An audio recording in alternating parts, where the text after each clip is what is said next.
we need to separate them.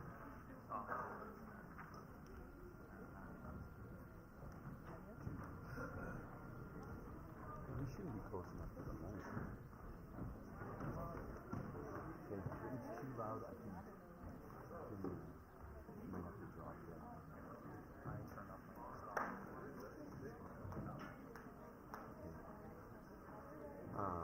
yeah, so they're going to send me a video. So like, maybe some of them run back to back, and then they're going to come up and speak. They're going to send them to me. These two right here. So we have until lunch. Okay? Get them before. Yeah.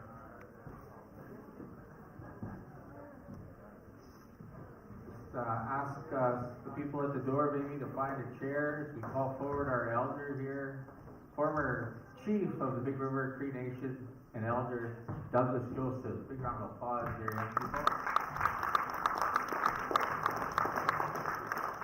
Like we do in many of our gatherings, we acknowledge our Nehiyasis, our elders, and we give an offering, our protocol of tobacco, and we're going to do that at this time. We're going to ask you young people that are here to pray in your own mind, in your own way, for all our relatives, not only from our band, but across Turtle Island. We're going to ask Doug Joseph to lead us in that prayer as we offer him some tobacco cloth.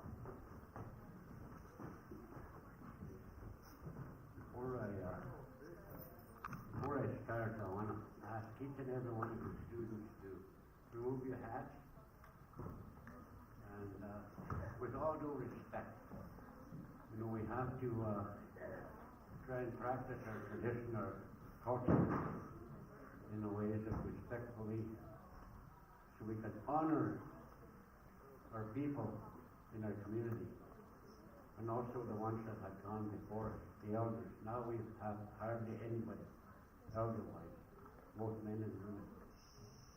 So when we come together like this in a gathering, we always trying to say, let's all pray in our minds, in our hearts.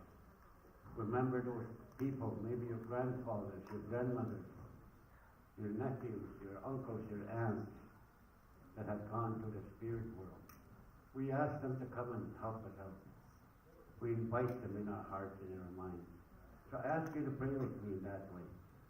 Pray the way you know how. Hey.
Everybody say hi, hi.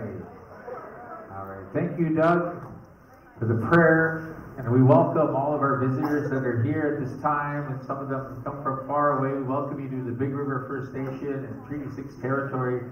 At this time, we're going to acknowledge our day here and blessing with our singers, Eagle Boy singers, to sing a drum song to start our day off here. So, Oisak, if you will. We'll ask you to rise there, young people, and remove your headgear as you respect this opening song here. We acknowledge the spirit of the drum, the spirit of song, here with our drum song, Eagle Boy.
Thank you, Eagle Boy Singers, for that drum song.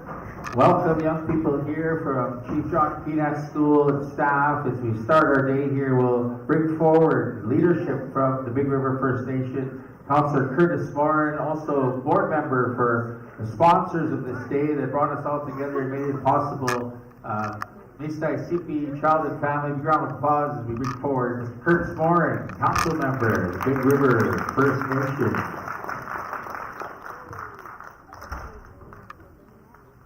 And as he shakes hands here with the singers, he's also a world-class chuckwagon driver. He's also a former Tony Cody Games track and field champion. Give him a round of applause, Curtis Morin.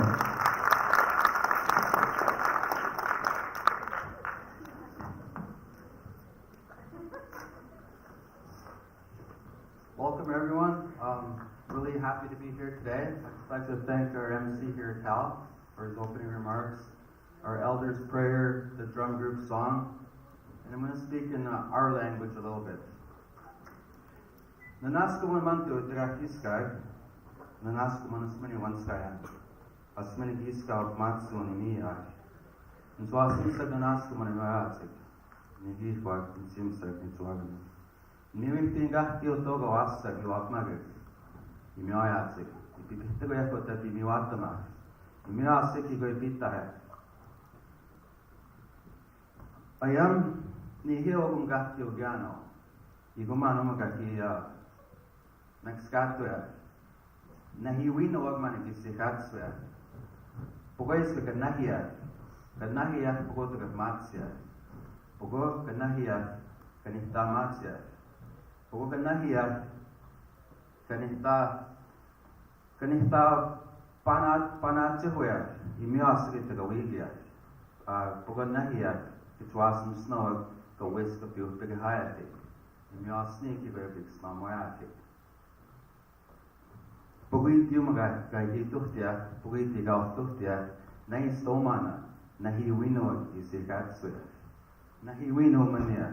Inahian. Kahkyo magyot nahiwino. Inahi. Iksumi sikatsuya. Nahiwino. Muya nihiwa.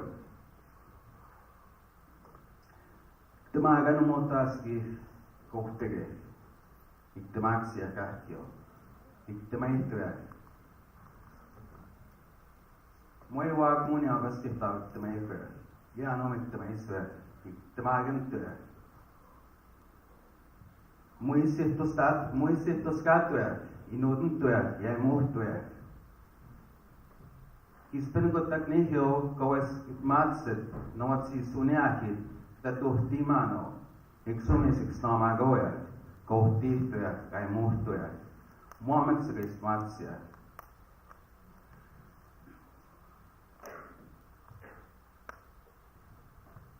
Pagoma kasagihtuja. Sagihtun. Temagihtun. Kihtihtun. Siwatsun kamuhtehtuja. Muujoma maivitsihtun. Iguma kamuniakan tawetta kamaivitsihttuja. Kaktemehtuja. Kaktemak. Kaktemagimtuja, mutuitsihtuja, nudentuja, kamanpaihtuja, iksaintuihta munia, muumiksikais matsia. Sagihtuunakap muhteikuja, jigume matsuka. Kissims, kistis, kimamaaguhtawi, kuahkumaganak, kawakumatsi. Nsagih nigaitatsi, kituasimsak tapto, nsagihnawa, Iksumgeis iksquattua. Yugumi issoka sagihtun. Wahkuhtun. Kahkio muute wahkuhtua. Kahkio wahkuhtuno. Iksumgeis matsia. No what's maskosano. No what's ksuhksnano. Imamoat tuskia. Yuita tuskimtua. Imichuita wimtua. Imichuitayahtua. Nihio agumagano. Nahiwinoa. Iksumgeis matsia ketwasum snogas iksnamoafi. Kesuhpidhaya ketwasum snog. Sagihton kapohtaife. Wijihton. Mstaisipi askio motunga wigia. Mstaisipi wino agumgiano. Kama mihtsia kumotaga aftohtia. Kama mihtsia inahia. Nahiwino agumgiano kama mihtihtua. Kama mihtseko diohtohti. Naskum tawaga kyo de dihtige acce ngamunyawisi.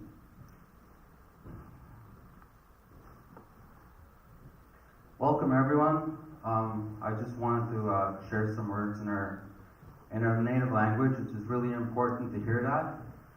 We're losing our language, and it's really important that we hear it from our staff, from our leadership, from our families, from our relatives, because that is our language, that is who we are. And I just wanted to share a little message there about building each other up and showing love. Today the conference is a youth conference, and it's on behalf of Chief John Keenach staff and Ms. ACB Child Family Services. And it's a conference that's put together for the youth in our community, the future leadership of Big River First Nation. I've heard this myself as a young man, as a student, sitting where you kids are sitting today. You are the future of Big River First Nation. You are the future of Saskatchewan. You are the future of Canada. You young people are the future of this nation. We really love you. We want you to grow up in the healthiest way possible, take full advantage of your education. It's really important that we build each other up as a community. We build our friends up. We tell our friends, good job, you're doing good, I love you. This fighting that we're taught to do, fighting each other, being jealous of each other, putting each other down, bringing each other down, that's not who we are as Native people. That's something we need to get away from. Of this infighting, this jealousy, and hurting each other, fighting each other, killing each other.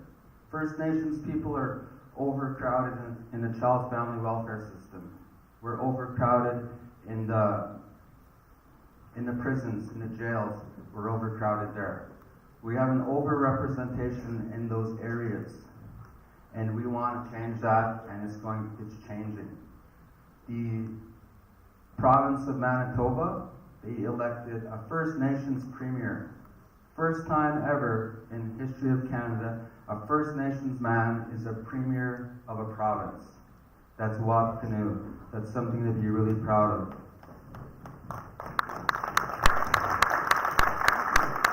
Wapkanu campaign on the slogan, every child matters. Every child does matter.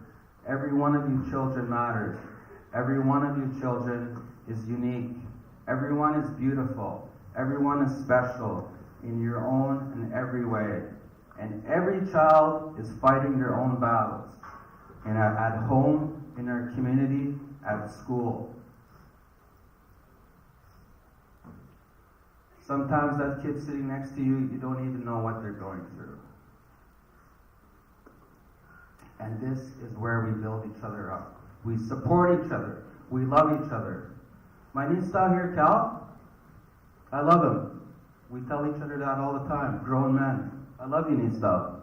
Thank you for all of your good work that you're always doing. I'm proud of you. This is what we need to do as young Native people. Build each other up, not to bring each other down. That crab system of crabs in a bucket, when one crab is trying to get out, another crab pulls it back down. No, we push each other out. Help each other. Get bigger. Get stronger. In Saskatchewan, in the economic development world, who is the most successful Native entrepreneur? What Indian man in Saskatchewan is the most successful in business? Who's made it? Who's paving the way for First Nations people? Can anyone give me a name? There's not many if there's any. There's not very many of them if there's any at all. In Alberta, Dave Tuckaroo, guy's a millionaire. There's lots of multimillionaires in Alberta in the oil and gas industry. Dave Tuckaroo has got one of the biggest water truck companies in Alberta. That man is a man who's made it from a reserve, a First Nations reserve, being a young boy like yourselves, and he made it out in the business world. And he is supporting other Indigenous entrepreneurs by building each other up, networking. So, when we think about our next 5 years, our next 10 years, what are we going to become? What are we going to do?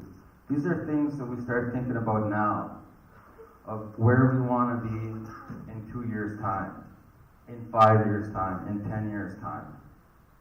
I see a room here full of professionals. There's doctors in here. We have a doctor from Big River First Nation, our first ever doctor. Sorry, I can't remember his name right now, but we do have a doctor. He just graduated this year.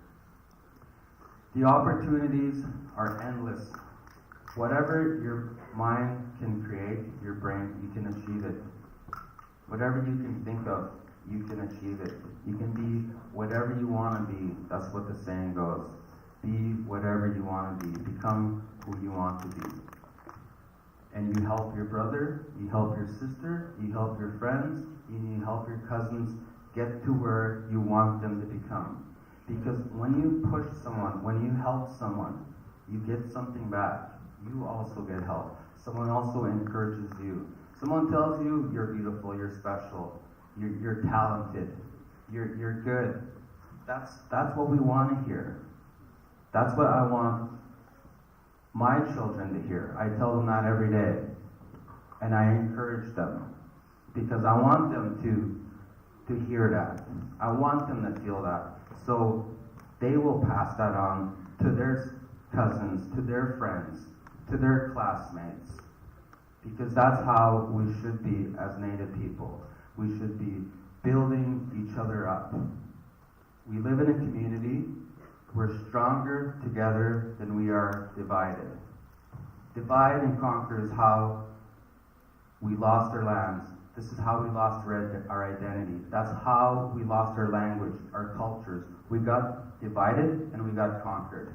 We are stronger together. We are stronger united.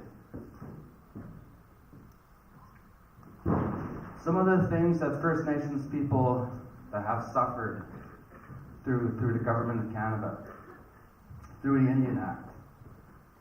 In 1865, the election code system was introduced to First Nations people. We used to have lifetime chiefs, where we had a lifetime chief. My great-grandpa, Papiwinu, was a lifetime chief in his community, a bigger First Nation. Our first chief, our first lifetime chief was Papiwinu. We had several lifetime chiefs after that. And then the 4-year election code was introduced, and that's how we have these terms every 4 years where our community gets divided. Our relatives turn against each other because other family members are running in the same election. So elections were created to divide us, to have animosity, to fight amongst each other. In other communities, people actually kill each other, beat each other up at election times. There is so much unrest, there is so much negativity that comes along during the elections. And it takes like 2 years to get over it.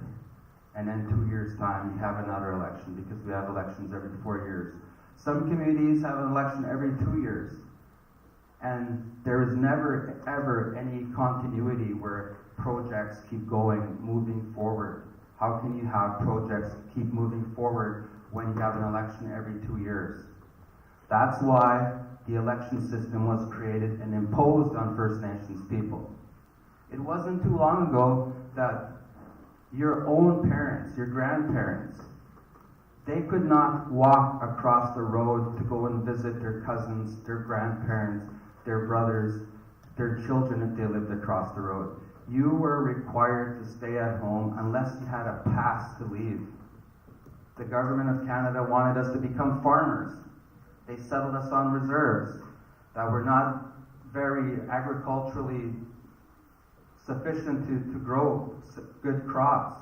We had lands that had a lot of hills, marshes, and it wasn't good farmland. But they wanted us to become farmers. But how can you be a farmer when you have a permit system where you need to get a permit to sell your crops at fair market value? First Nations people were not allowed to leave the reserve. First Nations people were not allowed to vote. Residential school system was created to destroy the Indian in us. To kill the Indian. That's why it was created. Children were taken away from their families, and I'm telling you this because I want you to hear this, and it's really important that you hear this. And everyone talks about the residential school system and to get over it. It's a black eye in Canada's history, and it's something that needs to be taught in our school systems, so we, as First Nations people, know where we come from, where our parents come from, where our grandparents come from. And imagine being 5 years old, 6 years old, being taken away from your home, taken to Manitoba. My grandma went to school in Manitoba in an Indian residential school for 14 years. She left when she was 5. She didn't come home during Easter break. She didn't come home at Christmas. She didn't come home at spring break.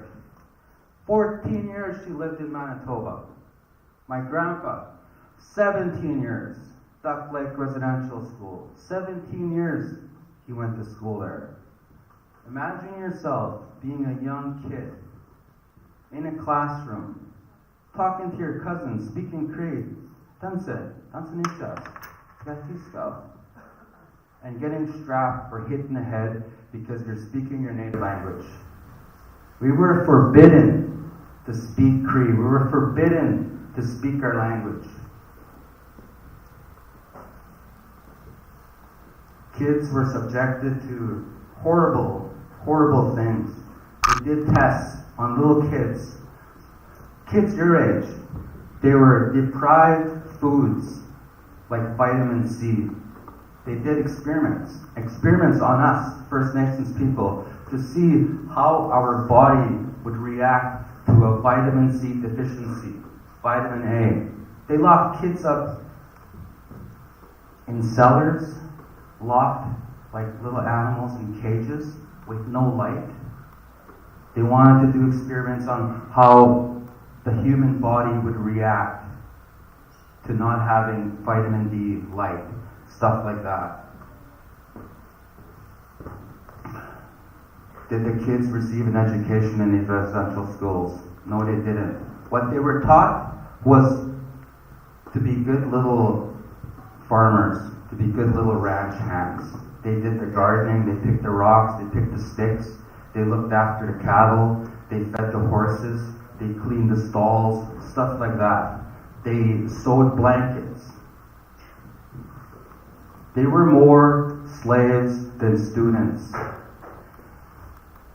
And then when my grandma came home from Manitoba, she transferred to Duck Lake Residential School for her last year, where she met my grandpa. She was 19 years old when she left Manitoba. 14 years later, she came to Duck Lake, where she met my grandpa. They both ran away from there on their last year, and they made their way to Sandy Lake. They didn't even know where Sandy Lake was. It might as well be 500 miles away, because they were locked up in the Duck Lake Residential School. They were not given any directions, of course, as to where their communities are or where they come from. But they managed to find their way home. And they started a family. And that's where my dad, Chief Bruce Moore, comes from. And that's where I come from. That's where my kids come from. From that history. We were prevented from practicing our customs, our traditions, our potlatches, our sun dances, our sweats. We were prohibited from doing all of that stuff.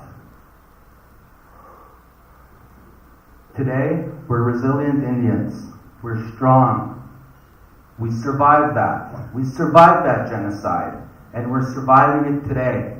And our children are going to be stronger than we are. Because we're going to teach them love. We're going to support them. We're going to build each other up. Because that's what we need to do as First Nations people. Build each other up. Encourage each other. Love each other. Live well together. Play well together. Work well together.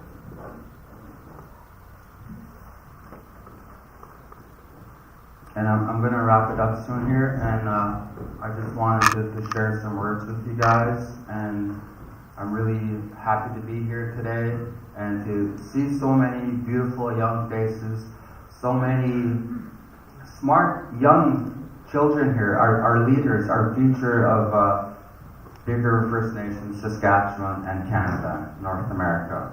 Thank you for having me here today.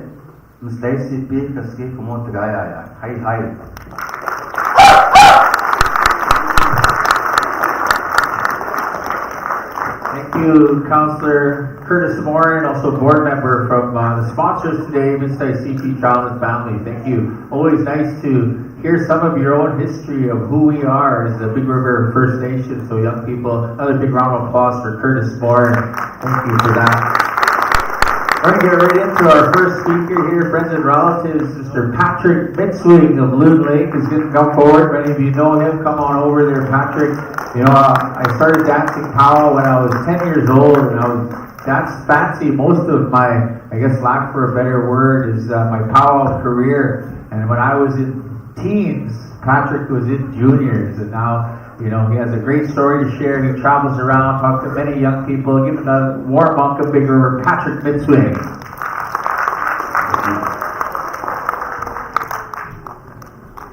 Test, mic check. That's Noaga Magata. Gadeak, Oskayak, Kakio, Mio Isigal, Patrick Mitzling, Nitsigasan, Mako Sagegana, Nochinia, Igua, Giadosis Nihio Sigasan, Nanaskaman, Natome, Babiskuyan. Hello, friends and relatives, children, elders. My name is Patrick Mitzling.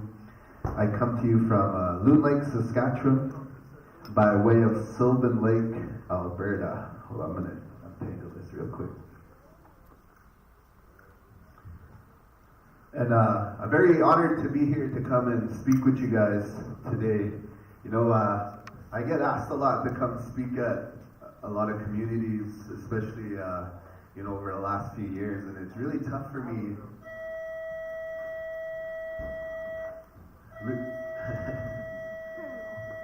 Excuse me for the interruption.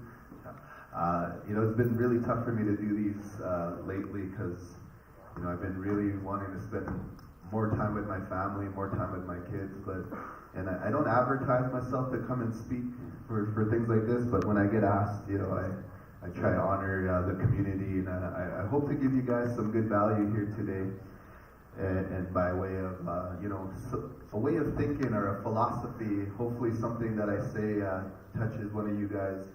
And all I ask for you guys today, you know, is keep an open cup today. Open it up. I have a son who's, you know, I have some teenage boys, and they always say, "I know, Dad. I know." You know, and that means their cup is full. They're not allowing information to come in. But, you know, conferences like this, being able to be in front of a speaker, you guys have a lot of amazing speakers here today. I've seen a few of them. Very excited to hear their talks. But coming to conferences like this really changed my life. And I'm gonna tell you kind of a little bit about that. But I got some prizes here today as well. Me and my mom, we developed a book called 52 Weeks of Creed. So I'm going to give, I got 3 of them here today, and I'm going to give them out to 3 of you guys. Someone who maybe asked me a really good question after this talk. So I want to give that away to you guys. But, you know, when I was a young adult, I want to start here. I was praying when I came here to be like, well, I want to give something good to these kids. My mom gave me a Cree word, Mediani, you know, your tongue. And the root word, Medi, is your heart. Meaning when you speak with your tongue, make sure you speak from your heart. And so I thought about that, and I was like, okay, let me pray, let me talk about, you know, I'm at a conference here. And when I was a young adult, I decided to start a business, an online business, a blogging business. And the reason why I wanted to start a blogging business was because I wanted a life of freedom.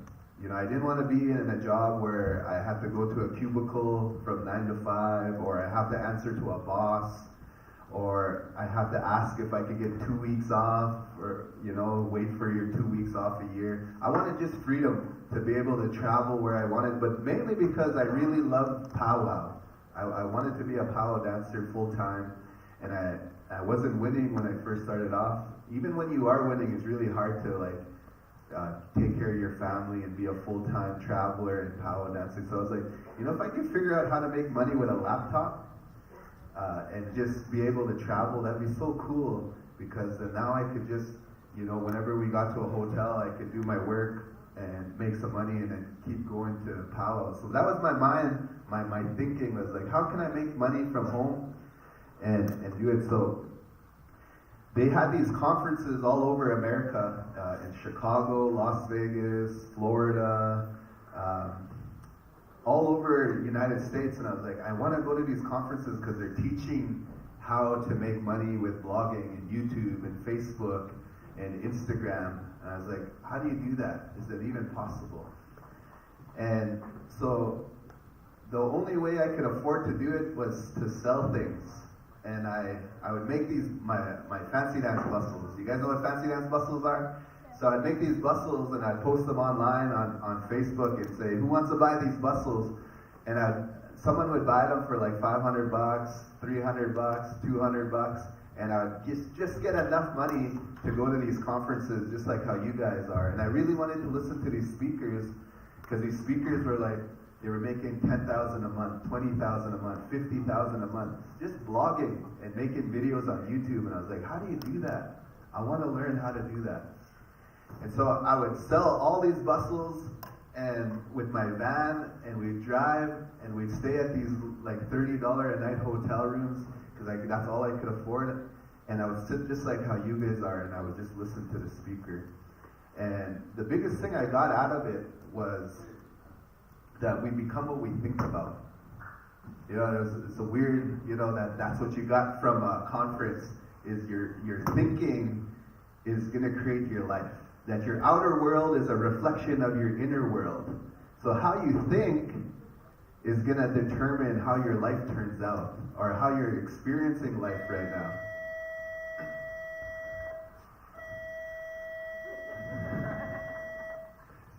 So I would come home and I would blog, you know, I'd blog and be like, and the things I would blog about is like how to make money from home, you know, I'd blog about those types of things. And people would come to my website and I would send them to products online. It's called affiliate marketing, where you send people to buy a product and you get a little commission from each product. And I wasn't making enough to go full time. But I'd say, let me try and make enough money to get to the next conference, to listen to the next speaker. And you know what they said? They said, go back, read more books, because we become what we think about. And I was like, man, they keep saying that. Like, why is it? And I'd come home, and I would start blogging again, and I wouldn't be successful again. And then I'd go to the next conference. They'd say, keep working on yourself. Keep reading books and listening to audios, because we become what we think about. It's like, man, why do they keep saying that? And I didn't realize what I thought about at that time was a lot of struggle. A lot of struggle that we all go through on the reservation. A lot of my friends at the time, they sold drugs. They were part of gangs. And I was living on Avenue T South in Saskatoon in the hood. And all I seen was struggle. And I don't know if you guys grew up like I grew up, but when I go to a lot of reservations, I realize a lot of us have the same story. And I know that story is changing now, that we're healing as a community. You know, our counselor here was talking about how this generation, we're going to show love to everybody. But when I was growing up, I didn't get a lot of love. When I was young, my dad left when I was 4 years old. I don't know if you guys experienced that, you know, not being fatherless. But it hurts as a young kid. You know, it even hurts me still now to this day that I don't have my father that I could call on. And he never ever once called me and said, happy birthday, son, Merry Christmas, how's it going? And I've seen a lot of my other friends who have their fathers around, they get a lot of help from their fathers. And I was like, man, I wish I had that. And when you're young and one of your parents leave willingly, you feel like you don't deserve love. You feel like you're not worthy of love. You feel like, man, if my father didn't stick around for me, then why would somebody else? That's how I felt as a little kid. But guess what happened about 4 years later is my mom left. And now I had no parents. They both left. And I was really, really sad as a kid. Not having my parents around made me feel like I wasn't like worthy of good relationships. I wasn't worthy of a good life because my parents didn't want to be around me. But later on in life as an adult, I forgave my mom because she had me when she was 16 years old. She was just a teenager. She was just a kid. And I totally forgive her for that time. And we have a really great relationship now. But I was lucky because I got to move in with aunties and uncles. You know, got to experience our Wagutu and our kinship. Some of you guys who don't have your parents, maybe you're growing up with your grandparents. Maybe you're growing up with aunties and uncles as well. But I was really happy that I had parents that loved me. And what was really hard is my first set of family, my auntie and uncle, my uncle passed away, so that was like my father figure. He passed away. And then I moved in at 8 years old with a really traditional family. And that's where I got really happy because Now the Cree language was being spoken in our house. All of a sudden I was going to sun dances, sweat lodge ceremonies, round dances, and in the summertime was powwow dancing. And if I could look back, I could say powwow really helped me and saved my life. It taught me how to be a good man. It taught me how to be a good father. It taught me a lot about our ways, our culture, our Niho Mamtinichigani Bachita, an indigenous way of thinking. And my uncle was a real ceremonial man, a real Nihil. You know, he is pro-indigenous. He really loved being indigenous. And he's like, son, you should grow your hair long.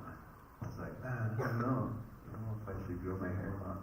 Because all my friends had short hair. And I see a lot of young men here, you know, not a lot of people have long hair. Some of you guys do, which is amazing. But I ended up growing my hair long, and my brother, Michael Linklater, you know, he started this program called Boys with Braids, right? And to be proud of that. And some stories that I heard is our hair is like, you know, there's a spiritual part to it. There's a holder of stories in my hair, that all my memories I hold with the people I love are in my hair. And when, here's a cool story about the war, is when the wars came, the world wars came, our indigenous people didn't have to get drafted. You know, we weren't required to go to war, but we willingly volunteered as warriors to go to war. And they found out that when our young men were out there, we were real intuitive. We could figure out where the enemy was. We could figure out how to be, you know, really amazing warriors out there. But then they decided to do the buzz cut, you know, where they cut the braid off. And all of a sudden they noticed that they weren't as good as they were. They're like, well, there must be something to that hair. And my brother Michael says, you know what, women seem to be very intuitive. You know, if something's wrong, if they're at work right here and they feel like something's wrong with their kids at home, they'll be like, something's wrong, I know I need to call. And sure enough, they'll figure out it's their intuition. And he said, maybe it's because our women, they have their hair long, right? It says part of our nervous system, our long hair, to be really proud of that. And for me, it's such a spiritual thing to be able to wake up in the morning and brush my son's hair and to make his braid and get him ready for school. And that to be really proud to be indigenous, really proud of who you are. But I was really good in track and field, and I trained all the time. I thought, this is going to be my way out of the res. This is going to be a way that I had a good life, was track and field. And here's how I came up to this decision. I want to tell you guys this real quick. My mom came back when I was about 11 years old. She tried to say, I'm going to try again to take care of my family. And by this time I had 2 younger sisters with me. But my mom still liked to party. She was a young woman by this time in her 20s, and she would leave to go partying and drinking. And so I would be the one keeping my 2 younger sisters at home. And I had to learn how to change diapers. I had to learn how to open up a can of soup and feed my younger sisters. But one day I wanted to surprise my mom. I'm like, I'm going to clean up the house really good because I know she's coming back. And I cleaned up the house really, really nice. I swept the floor. I washed the dishes. And I put my sisters to bed. And it was getting late. I was like, man, it's already like 9 o'clock and my mom's not here yet. Let me just go to bed. So I went to bed. And a few hours later, maybe about like 2 in the morning, I heard this.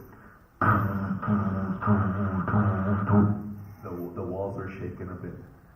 My mom was playing real loud music, and I got up, and I opened the door. I was like, there's like light like this.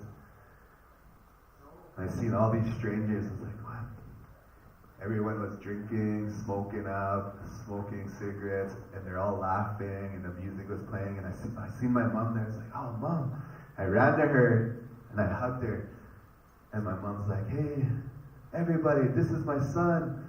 And I was giving high fives, and I felt real cool. And I didn't care about that there was a big party at my house. I just, man, my mom's here, finally. And all these people they were making me feel real special because they're giving me high fives and everything. But I remember going back to bed, and I remember waking up, and I see all these people passed out on the floor, and there's cigarette butts, there's beer bottles everywhere. And I was like, man, I just cleaned up this house, and I wanted my mom to be real happy for me that, you know, her son did this. And I remember walking outside. It was a spring day, and the blue skies were out, the birds were chirping, the flowers were growing, and I started to cry. And I was I had a talk with the Creator. I was just a little kid. I was like your guys' age, and I was like, Creator, like, what's up, man? Like, it seems like you're taking care of everybody else, and you're not taking care of me. Like, well, why do my friends have their mom and dad at home, and why do they have nice clothes at school? You know, how come my shoes used to talk because my feet would stick out of them? And I felt this energy come around me like a hug, like that. And the way I interpreted it was, son, it's going to be okay. One day you're going to be a dad. And you're going to have a family to take care of. And you're going to figure it out so they don't have to experience that like how you did. That's how when I was talking to Creator, when that happened, that's what that message came to me. And said, you're right. I want you guys to know, you know, if you guys are living a life right now that you're not happy with, and that you don't like, that one day you're going to be a parent. One day you're going to have kids, and you can do something right now, the starting is right now, to make sure your kids don't have to grow up the way you grew up, or experience the things you had to experience. And that's where our generational healing comes from, right? And so you got to figure out, well, what can I do then to make sure I have a good life? For me, I was only good at one thing at that time. I was a real fast runner. And I was really looking for people I could look up to in my community. And I had a few role models that were really good in sports. I was like, maybe I could be like them. But what happened was, every time I looked up to a role model in my community, they would get into drugs and alcohol, and they would kind of ruin their life. And I'd be like, man, there's nobody to look up to. There's no role models that look like me. There's no role models that are indigenous. It was really hard to find. Then one day I seen this Nike commercial. This guy was pulling a tire up a hill. I was like, man, we got tires on the res. There's ropes on the res. So I found some rope and some tires on the res, and I just drag it up hills every day. And this is where I became a little different, because I was like, I'm gonna be an Olympian. I'm gonna be a track and field athlete. This is gonna help me get out of the reservation and be a really good dad and be real successful, so I could take care of my family. And so all I did was train every day. So in the morning, I would go for a run, right? Lunch hour, like how you guys are in school, lunch hour, my friends are like, hey, you want to go hang out? Nope, I got to go for a run. So I'd run. After school, hey, bro, you want to come hang out? No, I got to go for a run. After school, I got to go for a run. I ran 4 times a day because I really, really wanted to figure out, how could I be successful living on a reserve and all we have is gravel roads? We didn't have a beautiful facility like how you guys do right now. But I just figured out with gravel roads, and I used to run in my socks. Come race day, I'd run in my socks. And by the time the race was done, I would have no socks. There'd be holes in my socks. But because I was so determined to live a really good life and be a track and field athlete, I broke a lot of records in track and field. I won summer games, I won indigenous games, I went to Sherbrooke, Quebec for nationals. By the time I was in grade 11, I had the second fastest time in all of Canada. Didn't matter, native, white, black, I was the second fastest. And I just broke the long jump record, a 20-year-old record that still stands to this day, and I broke a high jump record. I was like, man, I'm gonna make it. Oh, nice, right on. I'll take that. I'll take it. And I was like, I'm gonna make it, man. This is it. My dreams are coming true. And so, on my grade 12 year, I was getting pretty good at dancing powwow and track and field. And we started doing indigenous education in schools. And this is in a city now. I moved to Saskatoon. My reserve helped me move to the city because the track and field program was a little better in the city than on the reservation. And so at a rec center, they said, hey, Patrick, can you come do a performance and dance powwow for us and show us your culture? I'm like, yeah, I could do that. It's a big thing what I do now is I go to a lot of schools and I teach culture and education, but there was this beautiful Spanish girl that I kind of liked. She was in my grade 12 class, and we were in a thing like this, and so I was like, man, and I just finished training, track and field, I finished training, and so I came and I brought my outfit here to get ready. I was like, man, I'm gonna show her how good I am, and maybe she likes me if I do a real cool move. And so I had a Kozat song, a trick song. I was like, you know what? During that song, it has a trick stop, and I was like, I'm gonna do a cartwheel jump up. I'm gonna do the splits, and I'm gonna do it right in front of her. So this would be awesome. So the powwow song was going. I was like, yeah, this is it. There she is. I'm gonna go. I jumped up, I did the splits, and I heard ding! I was like, that's weird, what is that? And I got up, my legs started twitching. I was like, I completely tore my hamstring in half. I remember going to the ambulance, and I remember going to the hospital, and I was like, man, I was really embarrassed too because that girl was like, this is all that happened. But I remember asking the doctor, I was like, hey, am I gonna run again? Am I gonna run again? That's all I cared about. Because that's all I did from when I was 8 till I was 17 was just run every day.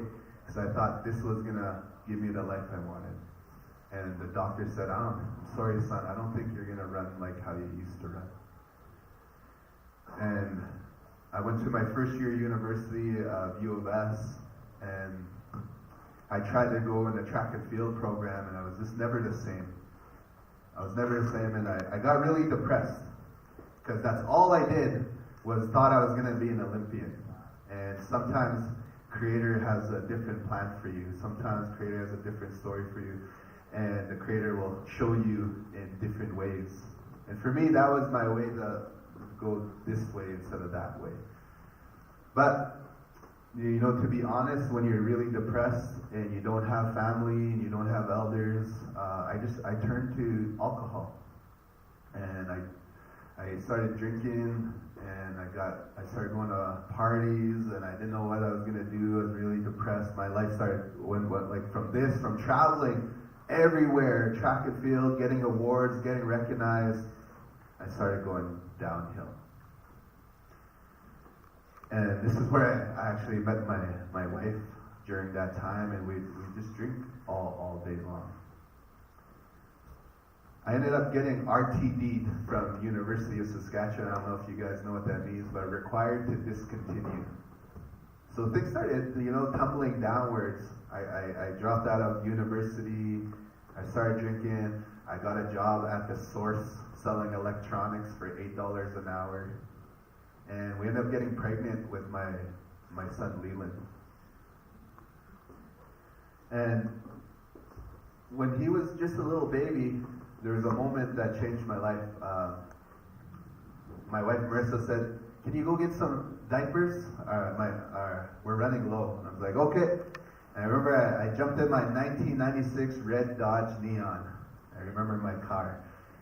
And my car had tricks to it. You know, my passenger door didn't shut right, so I had a rope to hold onto that door, because when you turn, sometimes it swings open. So I drove to my bank, and I put my bank card in, and I realized I had 19 cents in my bank. And I was like, man, I can't even afford diapers. And I remember calling up a friend. I was like, hey, can I borrow some money? I need to get some diapers, groceries, whatever. And I went and grabbed money. This was before e-transfer, right? So I had to drive to his house, and then I got some money.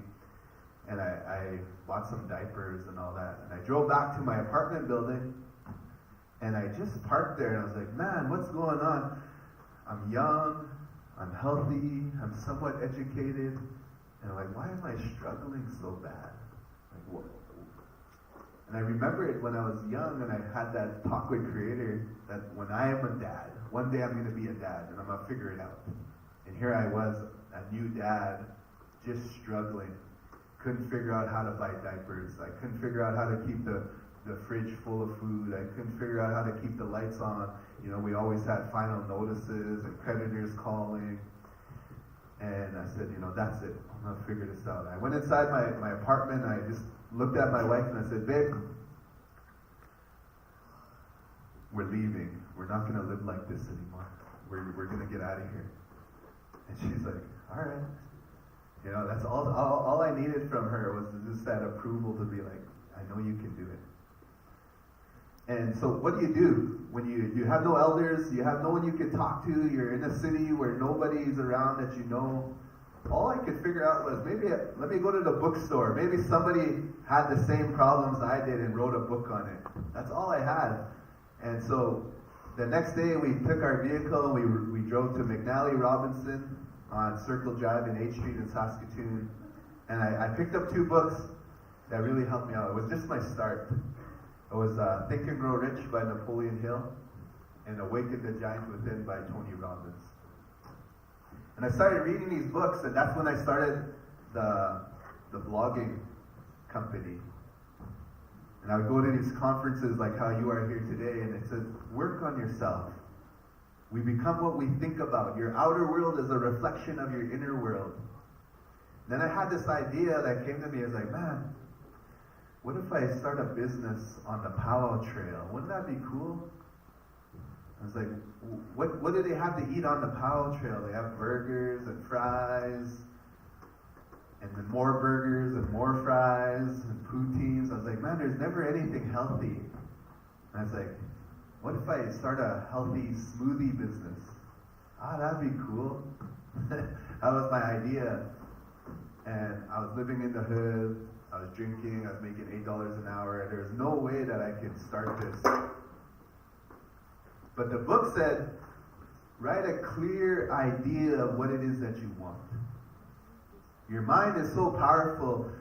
Have any of you guys ever experienced where you thought about somebody and then about a few minutes later they message you?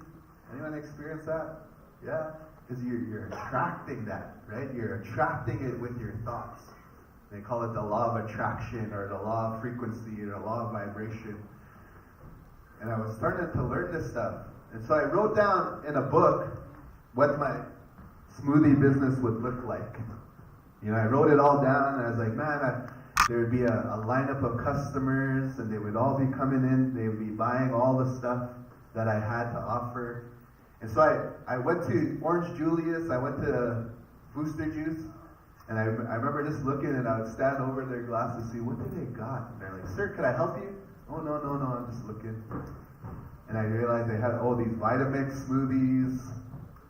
They had these freezers and fridge. And I went home, and I wrote it all down, and I Googled everything. I was like, how much does a blender cost? How much does a fridge cost? How much? And it cost about $7,000 for just minimum. I was like, just think of you right now. I know some of you guys might come from wealthy families, but for me, like that was $1 million.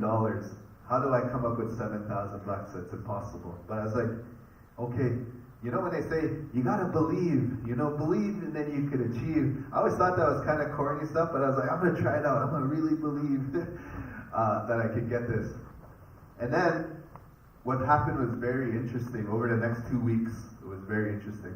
I get a phone call from the late Tyrone Tatusas from Wanaskawa, he's like, hey Pat, we need a fancy dancer in Iqaluit, Nunavut. We're gonna open up a bank. We'll fly you out there, we'll get you a hotel, we'll pay for your food, and we'll give you $2,500. You wanna do it? I was like, say less, man, let's go. And so sign me up. So he signed me up for me to do that. Then, my job, where I sold electronics, said, for this 2 weeks, we're gonna do a what do you call it, a promo. Whoever could sell the most cell phones will get a $2,000 bonus. I was like, man, that's mine, I got this. I knew that if I did that, that was $2,500. If I sold the most cell phones, that's $2,000, that's $4,500. I was like, okay.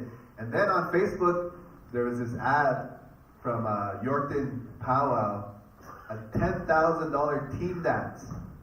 You need 4 people, and if you win that team dance, that's $10,000 bucks. And I was like, man, I know I'm gonna win that. So I went over there to Iqaluit. I did the gig for the opening of the bank. Got $2,500. I sold the most cell phones, of course. No, I'm just kidding. I sold the most cell phones and I got $2,000 on there. And then we ended up winning that team dance for $10,000. In 2 weeks, I had that $7,000. Round of applause. But I learned that, like manifesting, and I don't have too much time left. I'm gonna go real quick now. But when I got that money together, that was the most I've ever had at the time, and I had some fears come over me to actually start the business. I had a fear, some people have fear of failure, like, oh, if I do this, I might fail, so let's not do it at all. And then I had a fear of, like, what are people going to think about me? Also, I had a fear of getting successful because, I was taught that, if you're successful, if you have a lot of money, people are going to look at you differently, they're not going to like you anymore. And I really didn't want to be that type of person. But I remembered my goal is I wanted to be a good dad. I wanted to take care of my family.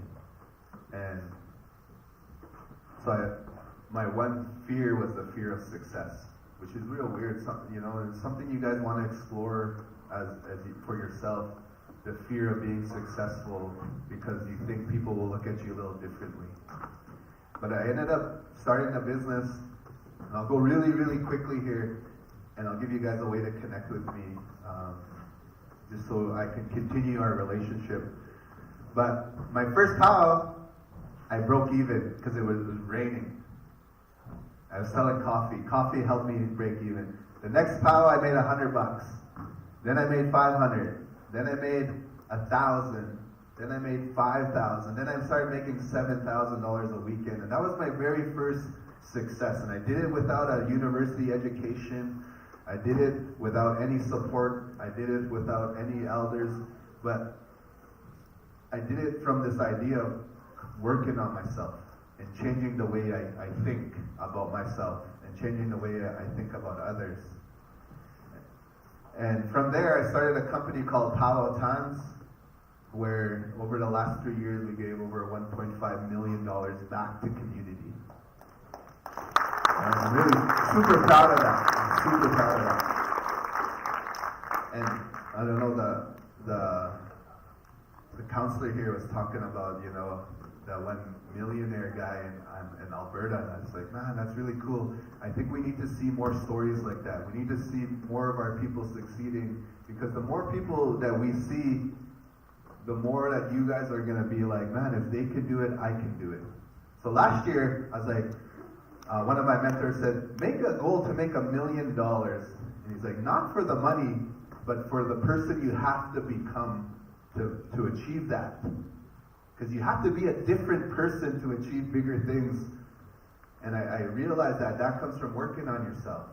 So last year, our business did $700,000. I was like, oh, that was so close. I want to reach that $1 million. what are we at? March now? We did 700,000 in the first 3 months of this year for our business.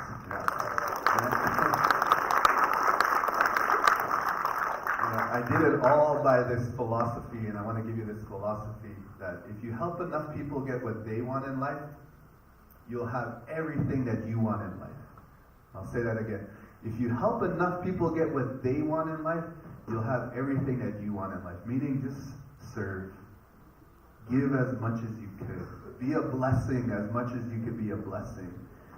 And right now, because of the work I do, it's a lot of responsibility, and that's why it's hard for me sometimes to come out to communities like this, because I got to take a lot of time off to make it here for the impact that I'm trying to do and the impact I'm trying to leave in this world, especially for my kids. And I want to say, I achieved that goal right now anyway of being a good dad. That's one of my biggest achievements, of being a good dad. And being there for my family. And I just hope to be some sort of light for you guys when you guys are feeling in a dark space. That hopefully that, if I could just go out there and do things for community, do things for help, if you guys could see that and model that and be like, man, if he could do it, I could do it. That's kind of the biggest thing that I want. And I wish I had more time to talk, but I have a website called patrickmitzling.com where I do free trainings on how I built my life up, how I got out of hard situations, and it's absolutely free training. You guys can just put your email in there, and I'll stay in contact with you and teach you what I'm doing with YouTube, what we're doing with blogging, what we're doing with cryptocurrency, what we're doing with grant writing, starting businesses, servicing community, creating products, and helping bring our language back. So, like I said, I got 3 things. If we could give me like another 5 minutes, maybe. Sorry, we're running out of time. If there's 3 good questions here, I'll keep it short. The answer short, but I want to give these books away to anyone here. Anybody? Yeah. So the purpose? Oh, this. You know Mr. Beast, right? Mr. Beast, real quickly. He grew his business really cool. This is how I see it. So his first viral video was like, someone said, I'll give you $5,000 to shout out our business on YouTube. He's like, give me 10 and I'll give it away to a homeless person, right? And that video went viral, and whatever he made from that video, he reinvested to the next video, 100% of it. And then when that video made money, he reinvested it back, and he reinvested it back to grow his business. So for Cree, my mom and I, we got Repeat After Me Cree, and no one was helping us out. We did grants to the government, we did grants provincially. No one wanted to help us out, so I was like, well, let me create a book, and I'll sell it. And whatever money I make from it is going to go back in, like Mr. Beast, to reach more people. It's going to go back in to reach more people. Go back in to reach more people. Right now we have 10,000 students. We're reaching about 30,000 people a month. I want to have about 50,000 students by summertime. And we don't take any profit from it. It goes 100% back in like Mr. Beast. But that's the purpose of the video, to reach more and more and more people, make an impact. Here you go, brother. Here's your book. Anybody else? I got 2 more before we go. Go ahead. Yeah.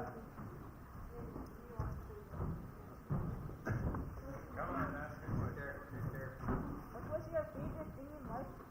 My favorite thing in life, my kids and my wife. 100%. Because when my mom and dad left, I was always searching for a family, and I never had a family, and like that. And now that I got one, they're my most precious thing that I have. Definitely my family.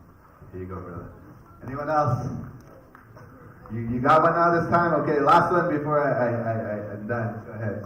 How was it like when you saw your mom coming home after that life? Man, anytime I seen my mom, I was always loving, man. I love my mom. Like what the counselor said, our parents, they went through residential schools, they went through the Indian Act, they went through colonialism, they went through a lot of pain. And so I forgive our parents, because of all the stuff they had to go through to get us to where we're at. They had to go through that. They went through that so we could have beautiful buildings like this, so we could gather like this in a healthy way. So I love my parents and I appreciate everything they had to go through. But that's my time, guys. I gotta bring this plate for a landing. Thank you so much for having me.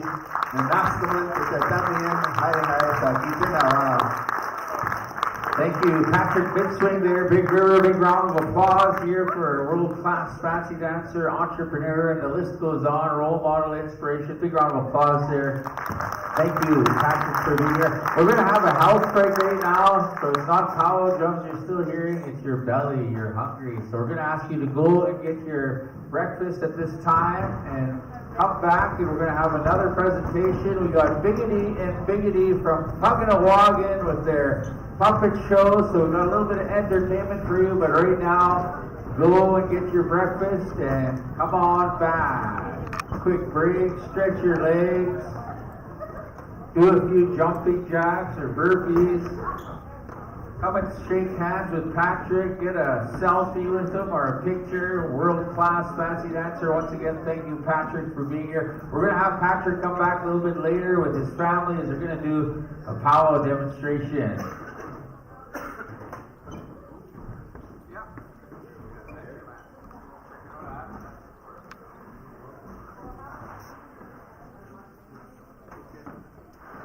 Turn the mic off.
we can get Miss Bear to come and help us out, we need another microphone.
Why do I miss you?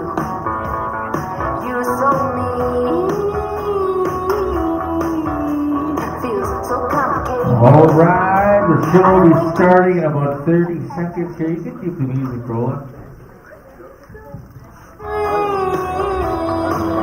When I kiss other boys, I laugh and I cry at the same time. Check, 1, 2. Can we turn the second mic up a little bit? Check, 1, 2. Check.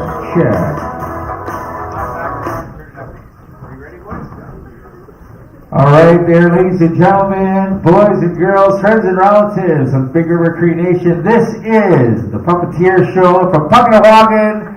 This is Biggity and Biggity. Alright. Quick intro. My name is Ken Biggity, and me and my brothers, Daniel Biggity, Kelsey Biggity, we've been traveling Ontario, Manitoba, Saskatchewan, Alberta. We're up in Yellowknife. We were at the World Puppet Conference in 2019. We got approached by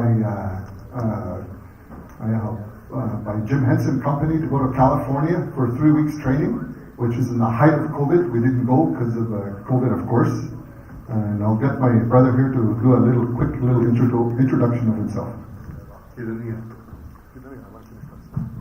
Hello, my name is Kelsey Biggity, and I traveled with my brothers since 2012, and I became at first I was a driver. I didn't become a puppet till probably a couple of years ago. Yeah, and I was usually I don't speak up or speak in crowds and whatnot, but my puppet does. Kind of shy at times, but he's not, and he goes. All right, and then my mom designed all the clothing for my sisters, and we also got approached by Canada's Got Talent during COVID, and they also approached us again this year, and they'll probably approach us again next year. We also got approached by Sesame Street, and we didn't want to lose that. It's called intellectual property.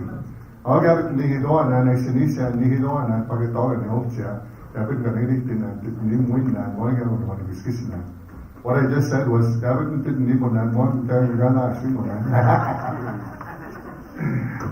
one of the quick lessons for Waskaigan.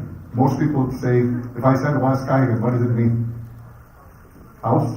It doesn't mean house, it means Waskane. Out to Wanskayan. Kiwawigan, Kitsoamis, your backbone. Kiwikibagan, like that. I would say Waskawin, they're on Waskawin magan. It's never still. That's what Waskaigan means. It doesn't mean translate to home.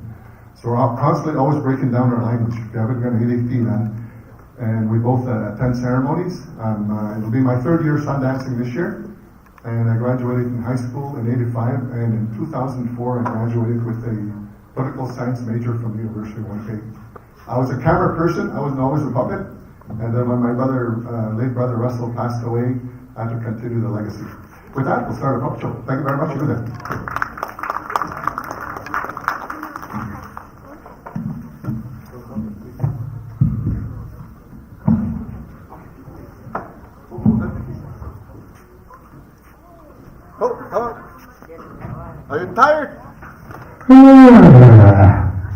up.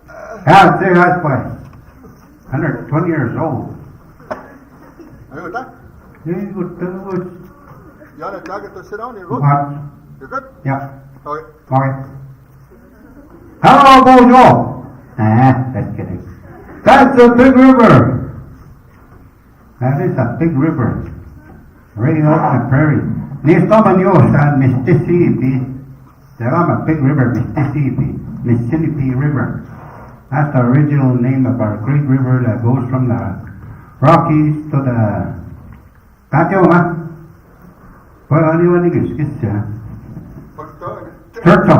Churchill. You go there, you know, that's our north and south. Yeah, when you go up river, down river, that's our north and south. Yeah, that's it. Alright. There's me, the trapper. I'm the trapper. This is my tent, so I travel around with my tent and everything, and I take my chief around. Alright. He pays me to say this. Good morning, ladies and gentlemen, boys and girls, children of all ages. Featuring the man, the myth, the chief himself. That's my chief. Thank you very much. I'm a very powerful chief that way. Yeah. Okay, need everybody to stand up for 1 second. Stand up. Alright, everyone, stand up. Everybody standing up. There's Hey, you up in a couple of there. Stand up, boy. that lady in the white Hey, sweater, boy. stand up. I know she ain't saying you're alive. See? See how powerful I am? I got you guys to stand up. Sit down. Hey, you can sit down. Yeah, no, sit down. Yeah, no, sorry, man. Tali go, man.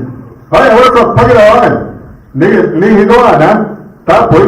Talagang patas ka nihidoan, ha? We'll teach you a Cree word.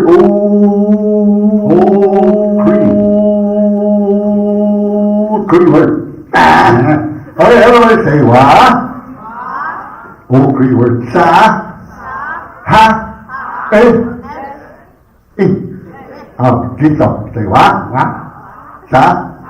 Ha. You gotta say, louder, faster. What's happening? What's happening? Not bad. What is up?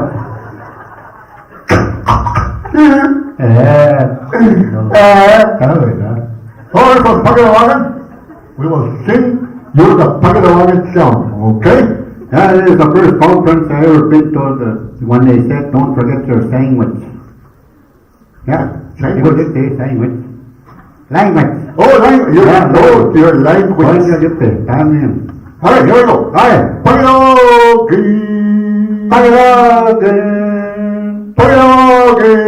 that's where we come from. Pagirawan, that's where we was born. No, they don't like there.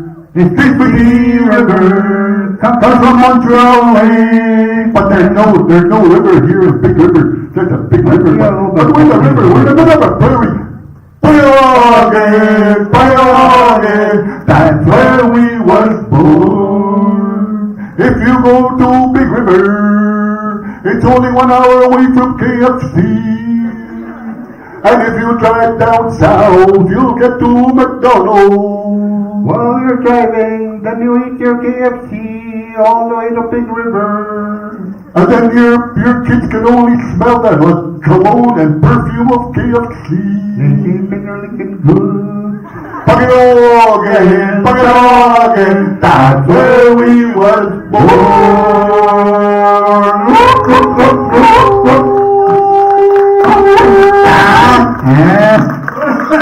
Thank you. If you're happy and you know it, clap your hands. If you're happy and you know it, clap your hands. If you're happy and you know it, then you really want to know it. If you're happy and you know it, clap your hands. If you're happy and you know it, stomp your feet. If you're happy and you know it, stomp your feet. If you're happy and you know it, then you really want to show it. If you're happy and you know it, stomp your feet. If you're happy and you know it, don't you want to cry? Do it. If you're happy and you know it, go to war time. Boy, if you're happy and you know it, you really want to show it. If you're happy, just scream. All right. Go ahead. Boy, I'm not powerful. Oh, scream one more time. Scream like you're chasing General Custer. Scream there. So anyway, my Randy screams louder than that. Copy it! Nobody here! How can it pass? May sabay, may tayo. That's it. Is that a big river goose? Well, I think that's a spaceship. You know what? The goose, they have different languages. When they don't all land in the same place. What? Down south they have Ojibwe goose. Yeah, I'm serious. They sound like this. Ani. And a Greek goose sounds like this. Pasta. Hey, I'm serious. Yeah, halfway. Then they goose, they sound like this. Then they Masti. Inuit goose, they sound like this.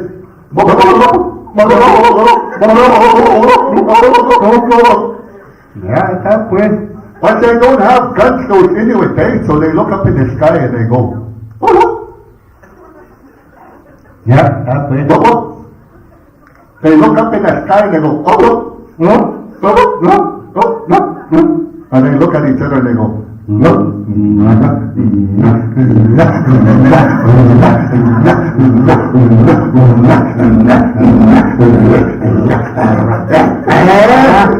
yeah, halfway. I'm serious. Yeah, we're not teasing them. And they didn't want. We're not teasing them. We'll have none of it. That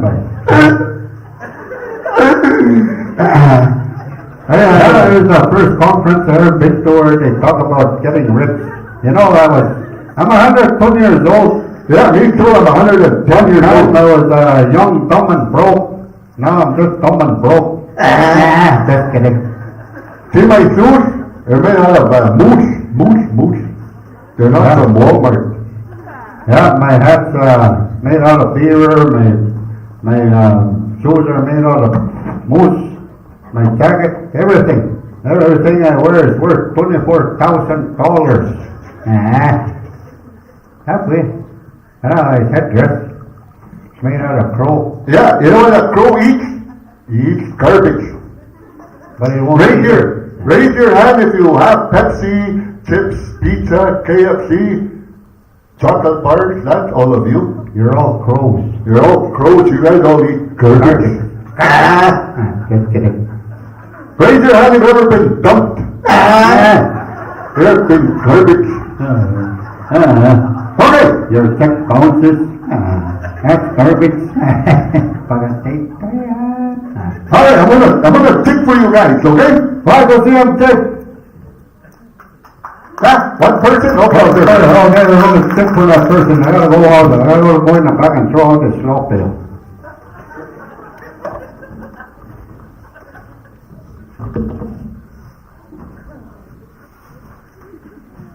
Alright, before I do this first, I'm going to show you how amazing I am. Don't be scared, okay? Don't be scared. Counselor that was speaking, don't be scared. Watch this. Don't be scared. You don't have to go to Las Vegas. I am amazing. Vote for me, I'll make 2-story dog houses. Oh, I'm scared. No, sorry, man. Alright, now we're going to stretch. Okay. One leg first. Other side. Alright, I think I'm ready.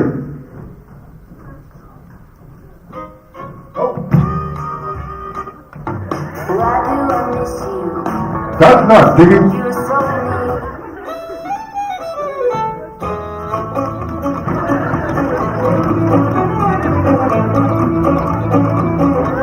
Watch it, one leg.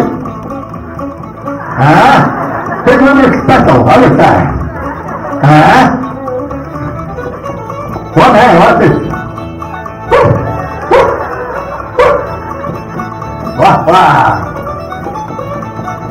Wow, watch your spin. Follow the view, slow motion.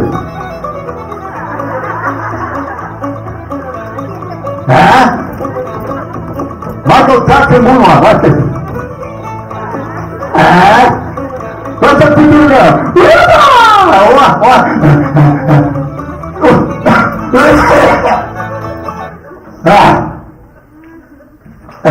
Are you going to sing or am I going to sing?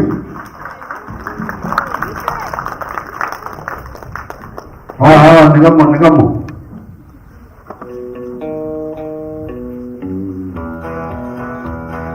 When I was just a young man, I came by a canoe. I came all the way from Puggawagan to come and see them people here in Big River.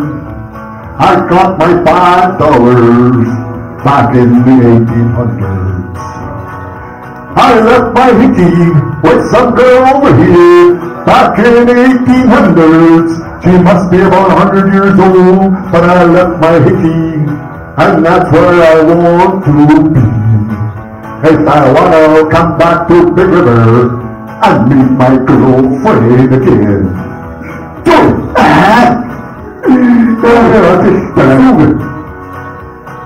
Hey, that's my song.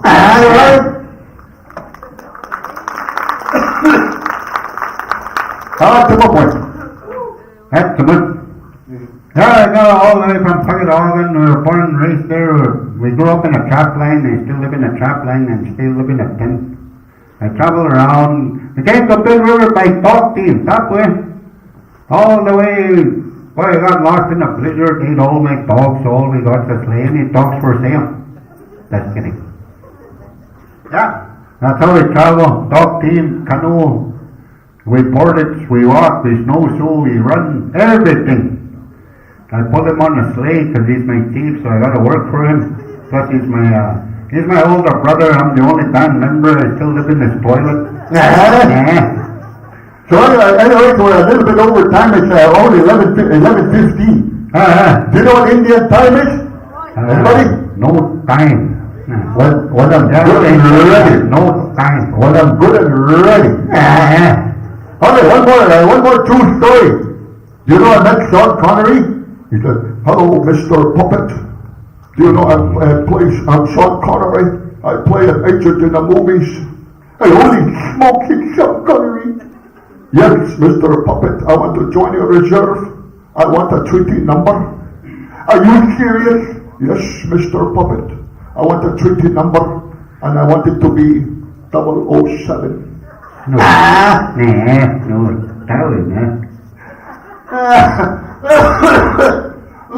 Yeah, 120 years old. I never forgot my language. Yabis nidoan, yabis tayo meron.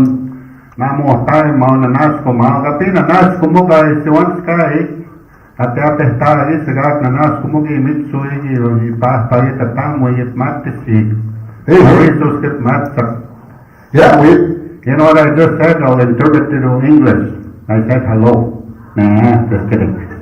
Yeah, we were approached by Sesame Street, but we wanted to say the letter B. B as in bannock with bologna and butter. And beans. Can't forget those beans. Or K. The letter K. K as in craft dinner. K. I know, sorry, man. Okay, I think our time is up. I'm gonna go inside. Alright, mister. Just kidding. Sit out here and stare at everybody. I have a staring contest. Hold on, I'm the only chief that has an escalator that goes around the boat. But you know how tough that is to transport that in a sleigh. That's his escalator. We got it from Polo Park, Manitoba. Yeah. This is I'm the only chief that has an escalator in the bushes. Well, you know, you should have bought a bathtub instead of an escalator. But I know when he's coming Mila, Mama, and Chicks. Hey, good, sir. Last one. Thank you, open over. Wow, beautiful audience, beautiful people. So just a quick 5 minutes. Thank you very much. That's a very, very short show. So we go to classrooms as well too, and we talk to kids about how to cry, how to let go, and we also teach kids how to ayameha in Cree means literally just to talk.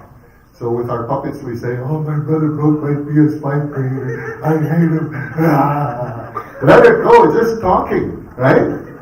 So I said, oh, I hope I get another controller. I hate my brother, but I don't really hate him, but I hate him. Like that, right? So we tell them just to talk and to cry and to let go. So, and then we also tell them not to bully.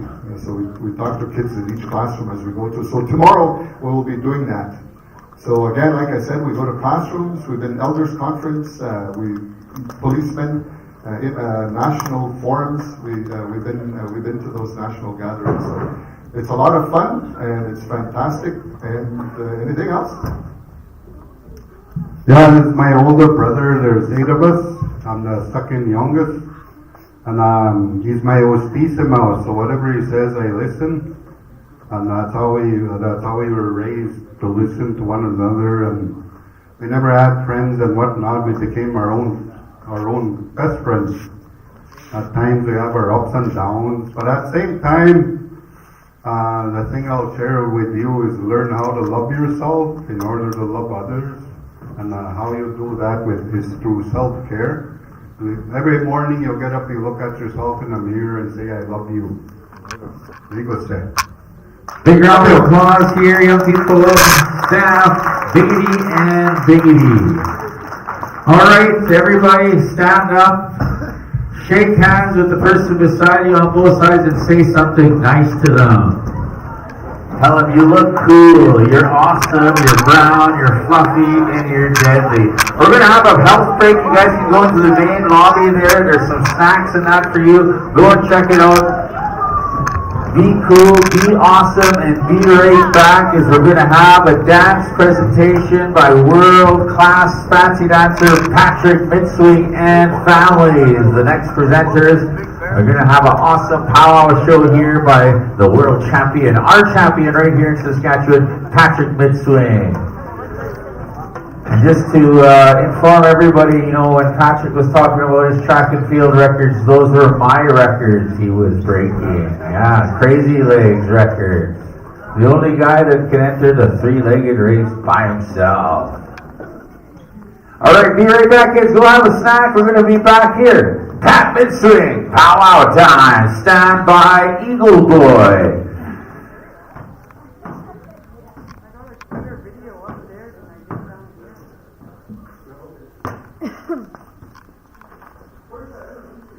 Teddy, how about a warm-up song there, Eagle Boy? Right on. Hey, hey.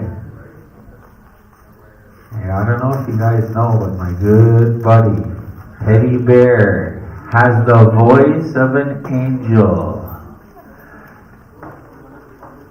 No.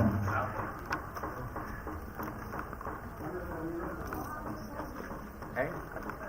We'll move all this right now. Yeah. How's the what? I think it's good, eh? I'm going to open up this curtain here.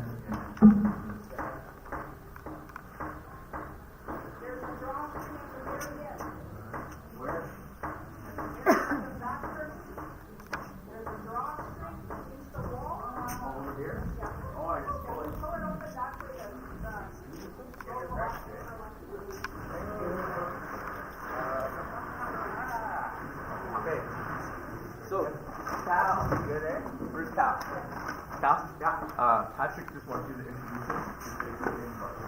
him. Okay, how much goes this up? He'll come in and okay. And then we'll start talking. The first song that they want for the bench or the dancers is this one. I think everything's going to be started. After that, it's going to be, I think, 3 Thank you guys, that was amazing, that was so funny. There's going to be lunch served at Can everybody get up? the front area there for you guys. Everybody clap your hands. Oh, yeah, you can. For the elementary. We're there. Want me to do that? We only have a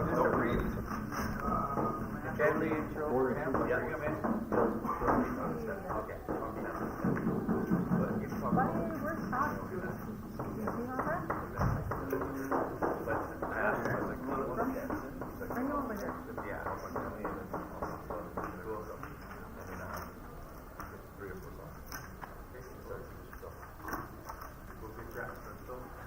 Class chicken style dancer, TJ Warren. Come on, TJ.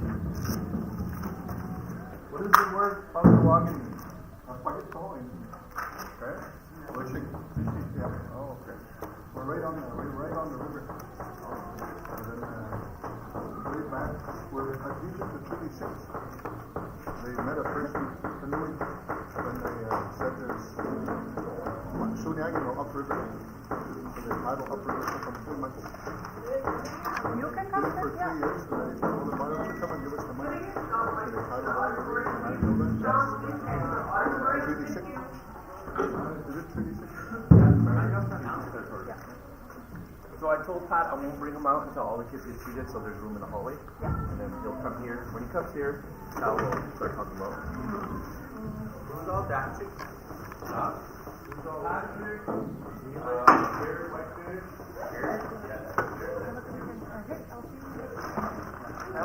Yeah, you too.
You guys can sit now, yeah. Everybody needs to start heading in here.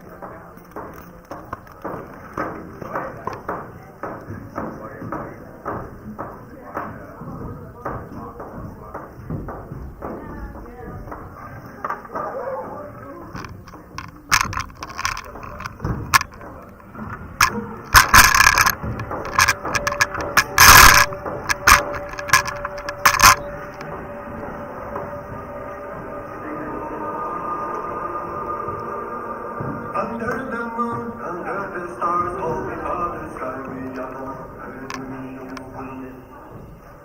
Under the moon, under the stars, all because the sky we are. Around this fireplace, on this road of light, you will see the light, and I 'cause together we pray.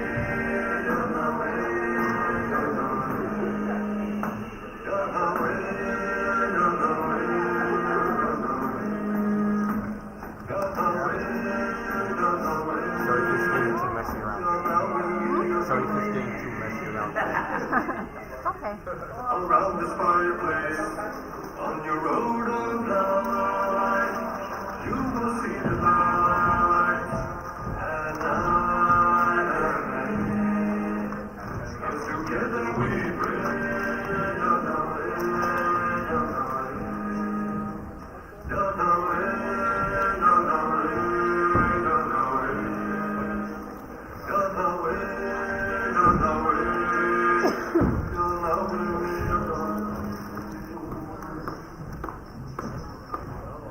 Under the moon, under the stars, only colors sky beyond under the moon, under the stars, only colors sky beyond around this fireplace, on your road of life, you will see the light, just together we pray.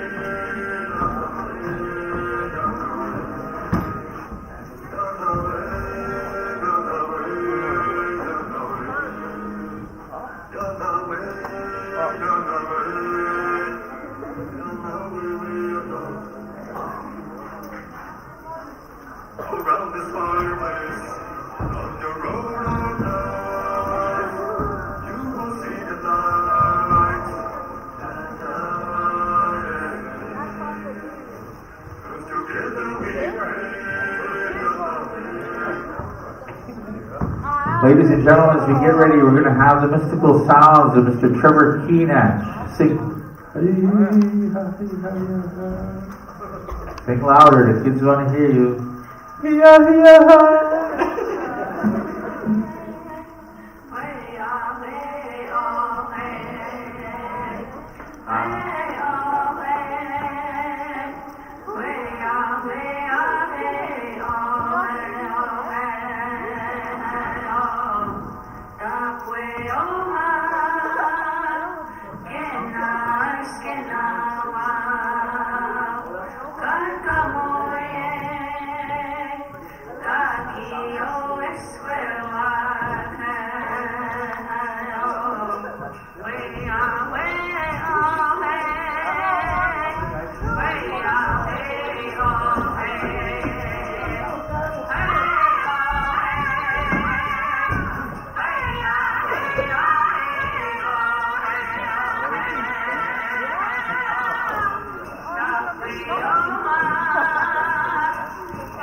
Here, Alex. This is her. Wait. I got that one for you, too. There you go, guys.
How was the snacks, guys? What did you have? Popcorn. Right on. Donnie, did you get some popcorn? Right on, buddy. Somebody get my bro some popcorn here. He's a little bit older than me, so culturally he is my elder. Not a elder, my elder. Good to see you, Donnie. What else did you get? Snacks and juice. What kind of snacks do they have out there? Oh, chocolate bars. I love chocolate bars.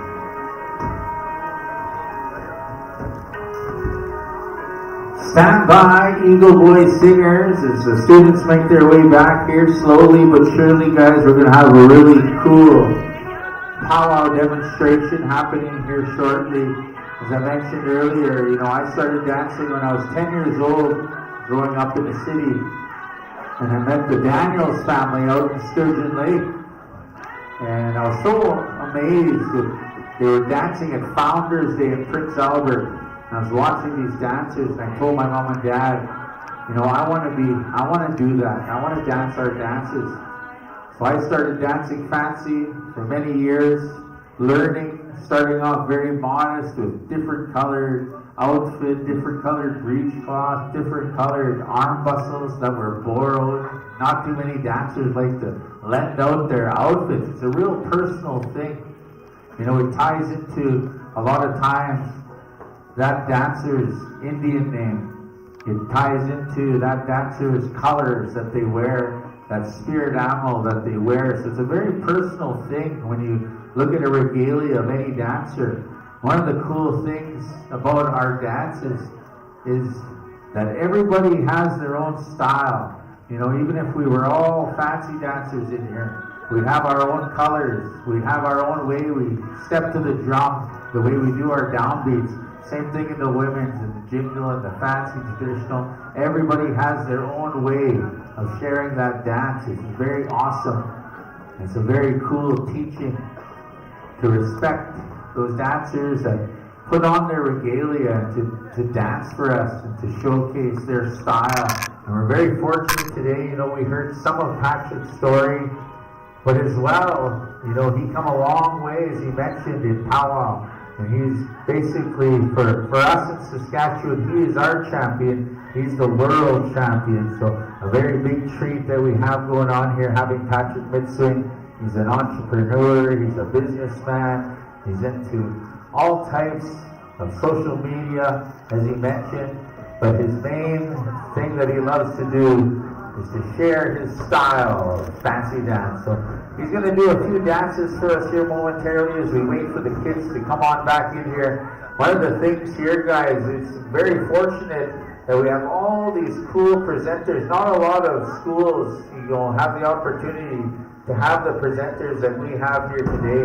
And so time frame is very important. We only have so much time for each presenter as we go through the day here. So when we go for our snacks and our nutrition break, it's very important to come back right away, get ready, so that we don't have to cut Patrick off, because I'm going to have to be the bad guy and say, hey, that's it.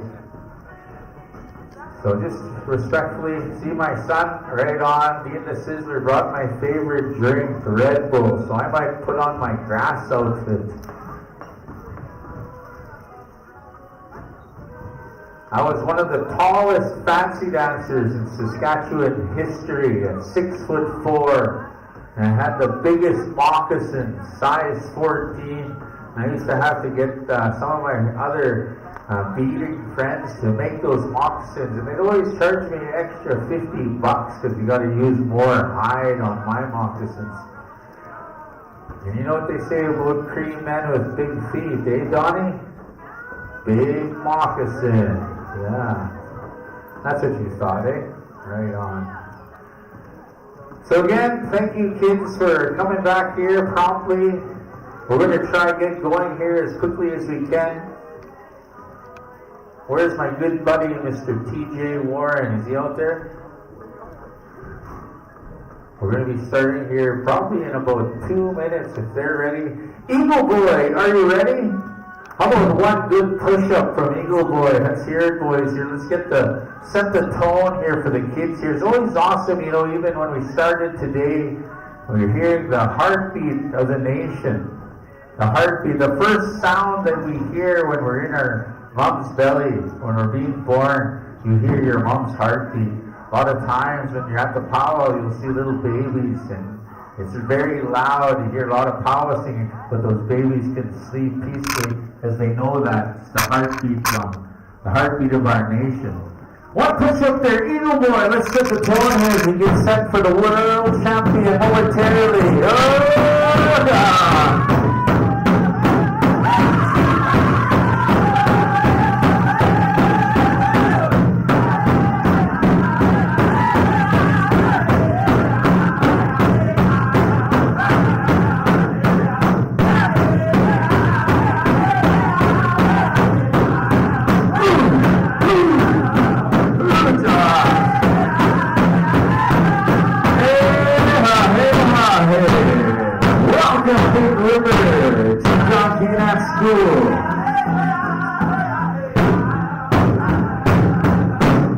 Applause for our singers right here from the Big River Cree Nation, Eagle Boy, and their lead singer, Tatusas. Oh God, wasn't even in there, you know.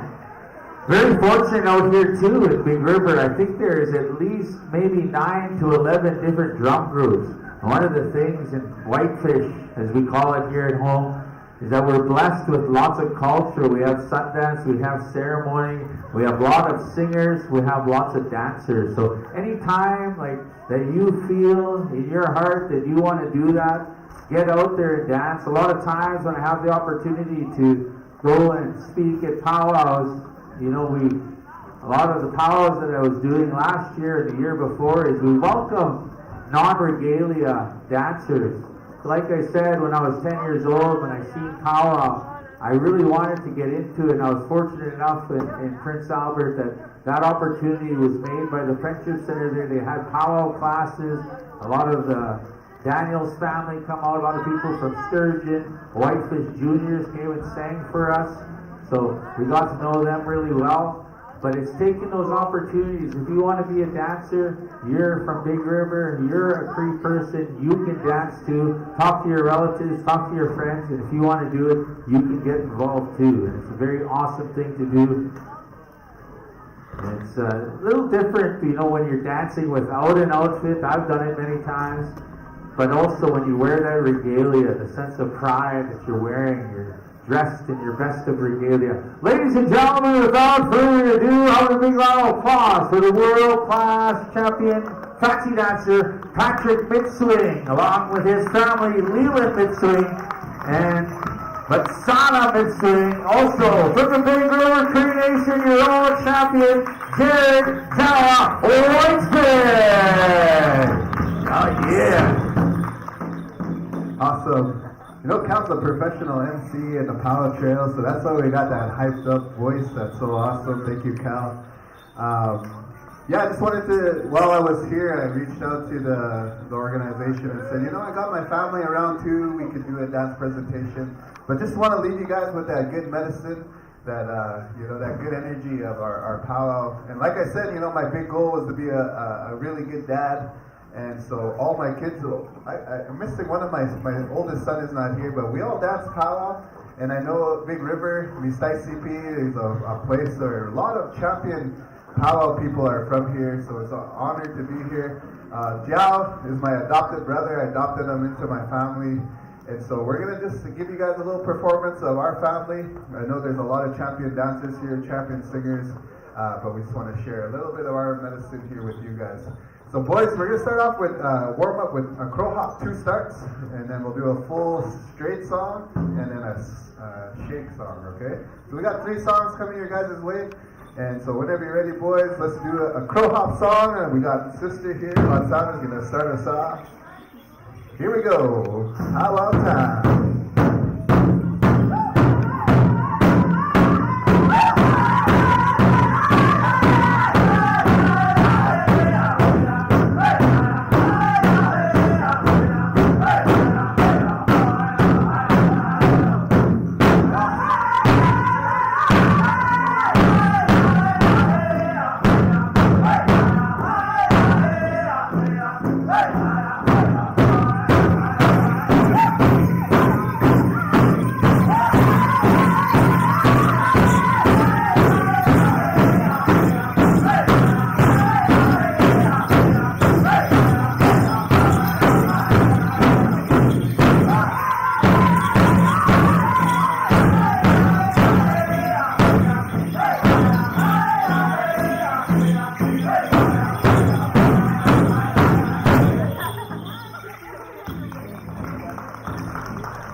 All right, that was our first song, warm up.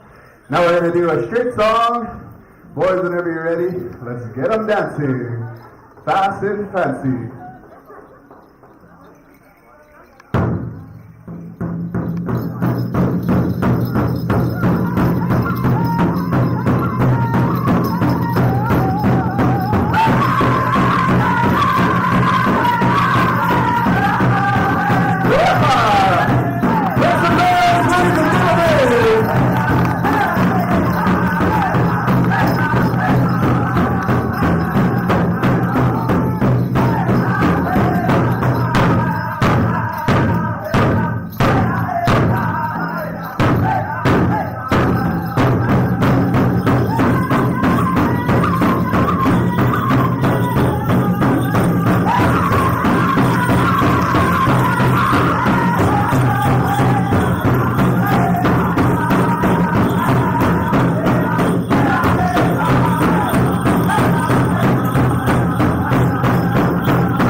Right on. We got to do a little bit of that. All right, we're going to do a full song of a shake song. And this is our final song, just to raise the energy up before our keynote speaker comes along. And I think Cal is going to suit up real quick. All right, boys, if you have a shake song, let's do a full shake song. And then we'll bring out our next keynote speaker.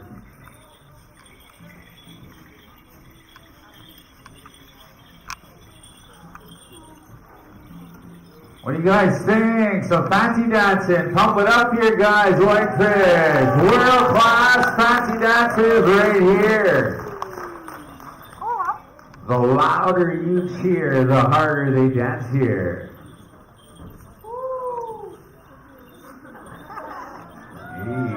Yeah, eagle cries, they're welcome.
Family and our very own champion, Jared Whitefish. Another big round of applause for our fancy dancers. These are our champions, our athletics of our powwow. Right on. Thank you, Patrick. Thank you, Leland. Thank you, Oksana. Thank you, Jared. Right on.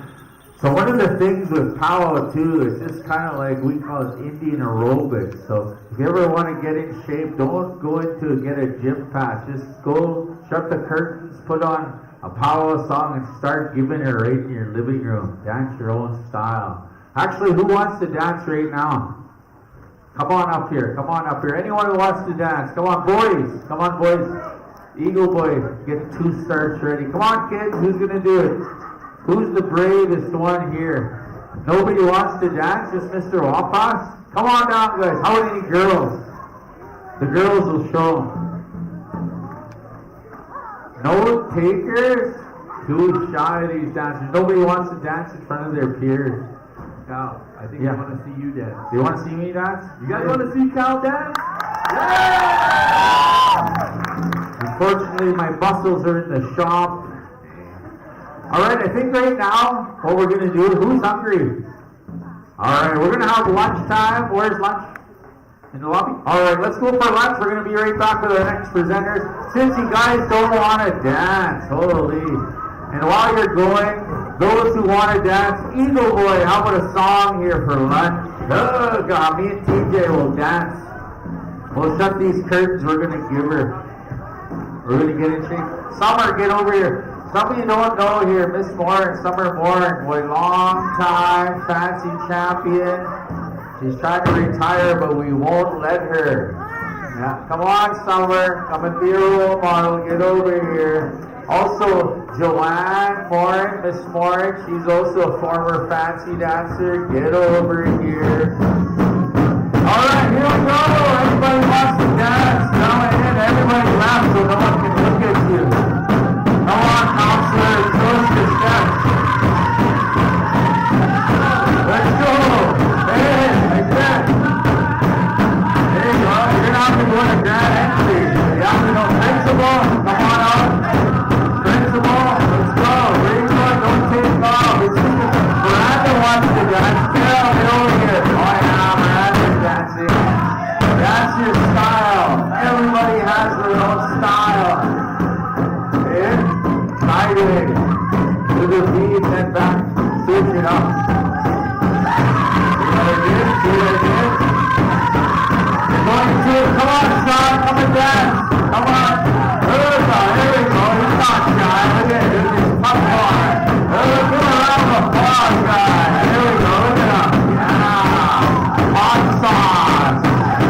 That's his new nickname. Sean Hot Sauce Whitefish. Look at him. Oh, he's got food. He's got style. Yeah, that's the way, Sean. Who else wants to dance? Come on out. Principal. We want the principal. Hands on your pockets. Let's go. 1, 2, 1, 2. Yeah.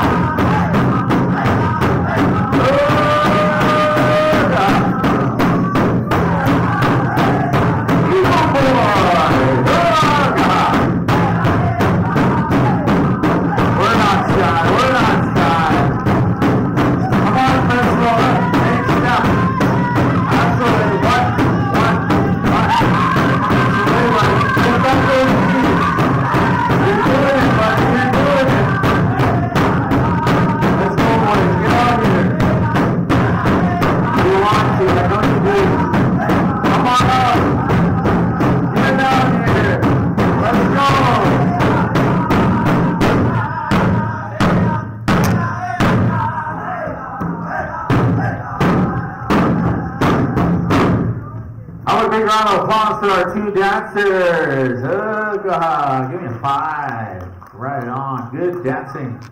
All right, lunch break. Let's go. Now, she hears a drum. She starts dancing. It's automatic. Thank you, Principal. Thank you, Sean Whitefish. Good, cool moves. Thank you, Eagle Boy. Have a round of applause, guys, for our singers. World-class champions.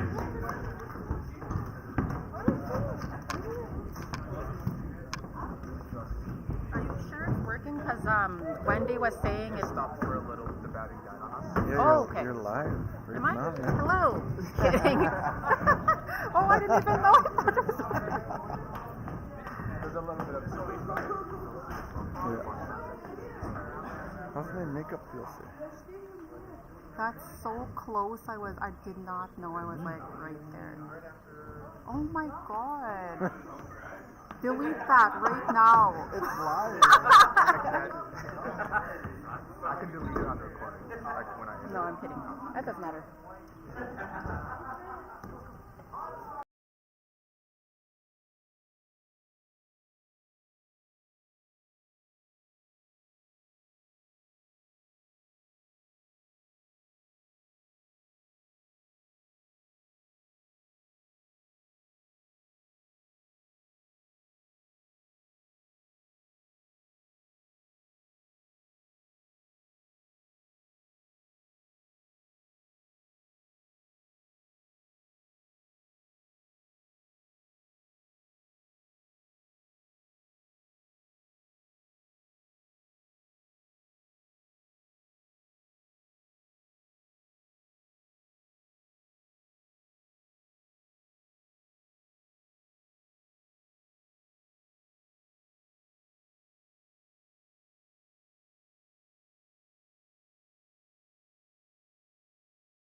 Where are you from, Alex?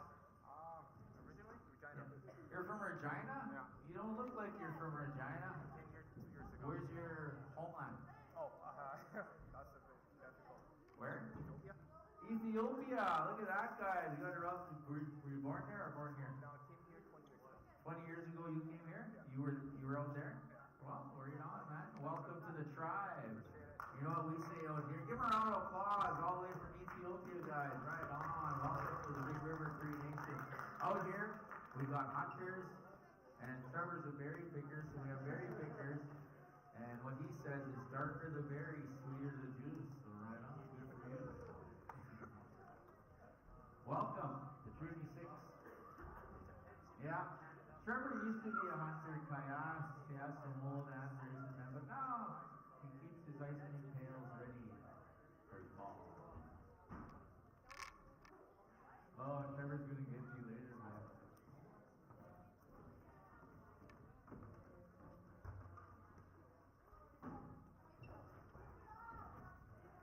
Did you guys have a good lunch? Who had the best lunch? Nobody wants to say it. Levi, so serious. Levi travels with me when I go to some powwows, so he's just loud and funny and awesome and deadly and brown and cool. But when I'm here at the school, he barely looks at me. We're at the powwow, Uncle Legs. At the school, no, I just want to say Uncle. I don't know what's going on here. I miss you. Come on in, kids. Come on in.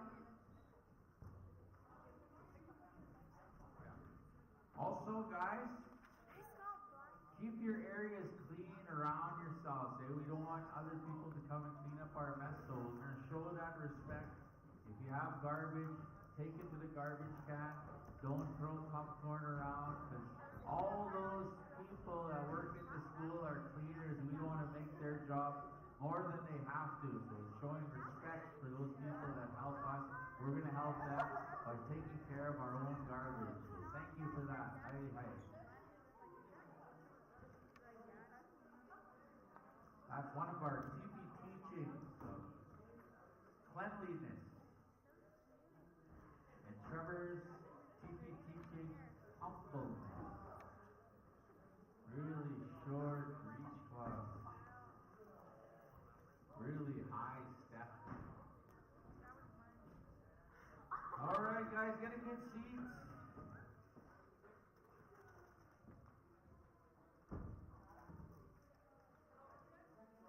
Da-na-na. Oh, Trevor's in. I like it.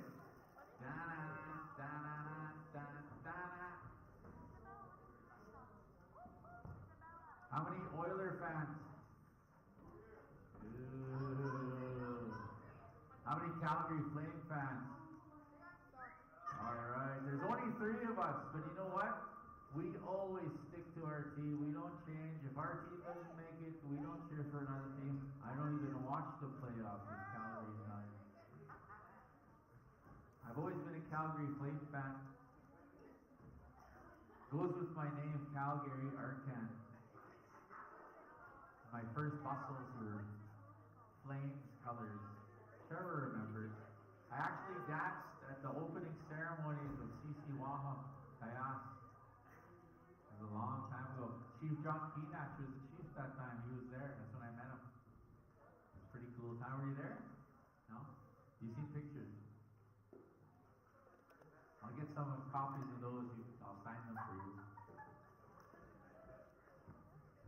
Trevor was still in Pampers back then. It was very different when Trevor was a baby. You know, there were different kind of Pampers. He was a big baby, heavy little baby, and this Pampers said 30 pounds, and he filled it up all the way 30 pounds. That was weird. Yes, what is it? You guys listen, you're in the front row. I like it. Which one? Myron. Where's Myron?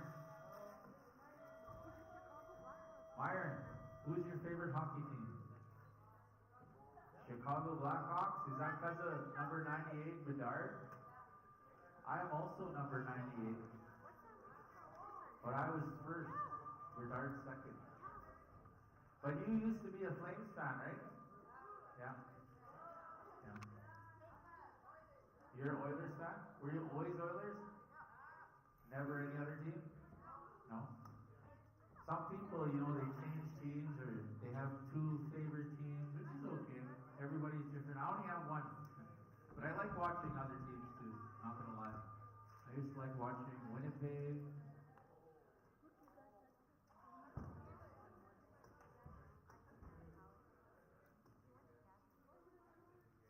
Alright, I think we're set here. Thank you for that. Are we ready to go live? Are we live now? Are we been live for a while? So they all heard that joke? Darker the berry, sweeter the juice. No, they didn't hear that one? Alright, welcome back. Those of you joining on YouTube, welcome to Big River. You kids, how about a big round of applause for ourselves? We're having a cool day. Nice and loud and proud in Whitebridge. Louder, let's go. This is the time you can make noise. Nobody can tell you not to make noise in here. You can cheer loud.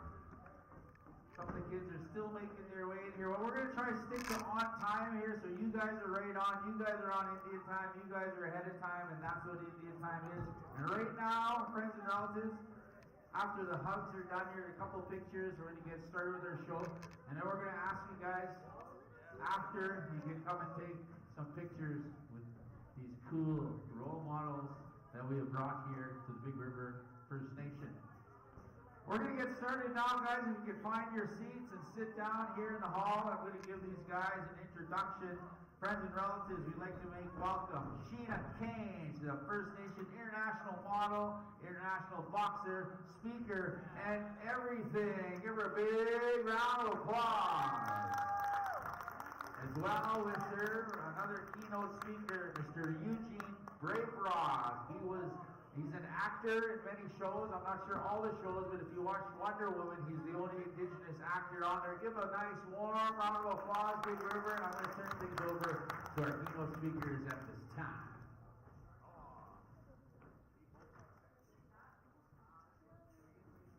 Oh, you're going to play first? All right, we'll go to the video. No. Sorry, my video first.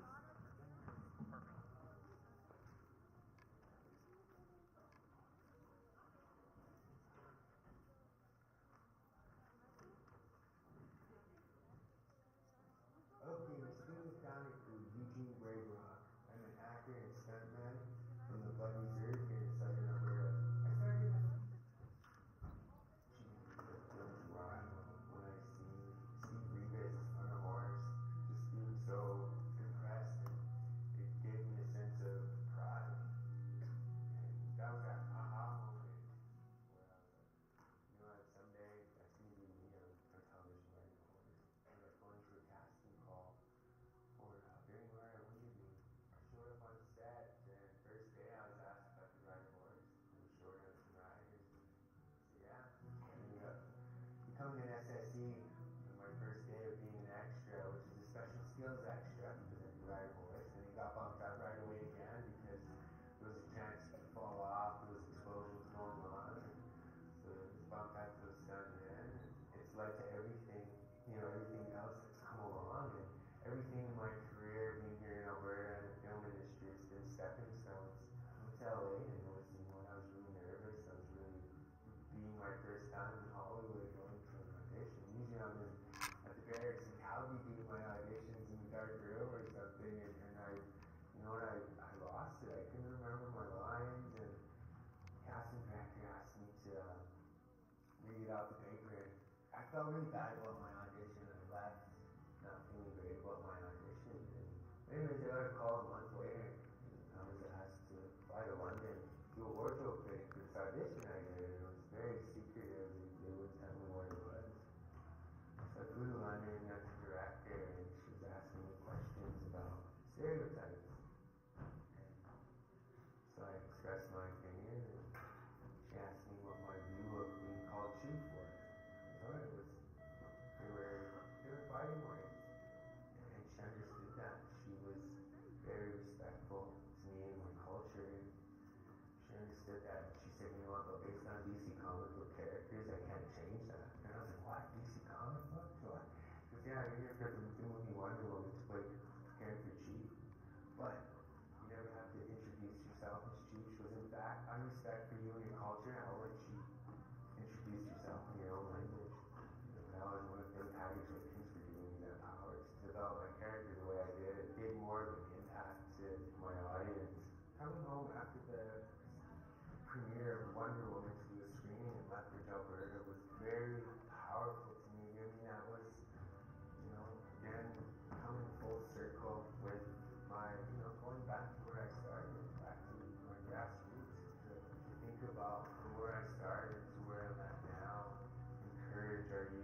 auditions that I didn't get, I got that one, you know, that was important, and that put me in front of the world and let me express my language and show a piece of Native America to the world.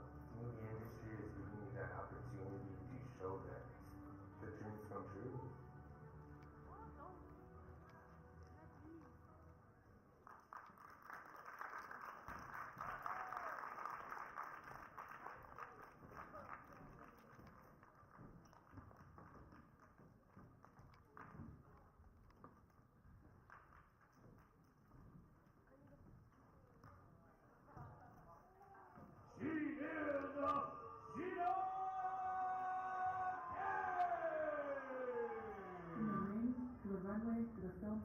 Back to the runway. It's a part of my story. But when she walks in the room, she's kind of throwing a little bit of attitude to everybody within about 30 feet of her. We've seen her train, we've seen some of her fights. Looking at the replay here, you can see that. Really just an overall beautiful job. Her actually is involved in the boxing world. We asked her, how did she feel about her daughter boxing? Because, a lot of people are worried about concussions in the sport, rightfully so. But she says, every sport. Big shots to the head. Not feeling very good. Takes a couple more there. And I at the very least can say I have an incredible amount of respect for her. Absolutely.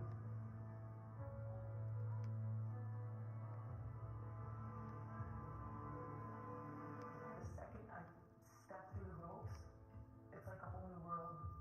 Like no one out there even matters. Not the people I brought, not the people against me. Nothing. The best thing about being a woman in, I guess, any combat sport, for myself boxing, is just proving that we can do it, that we are capable of it, that we can win titles, we can train crazy hard, we can keep up with everybody else, we can take a punch just like the next person can, and we can give it just like anybody else can. Name is Graham, Weedy, and Tuna. Why? Here's your... Why? That we... Right, Dad. Like I believe that. We... What do you guess? It's a minnow! Stop it. I, for one, would like to see what he's brought us. Different. How about that? Eagle is a baldy. Eagle is a baldy. Eagle is a baldy. Long story. Oh, good, a story. A story. Tell us a story.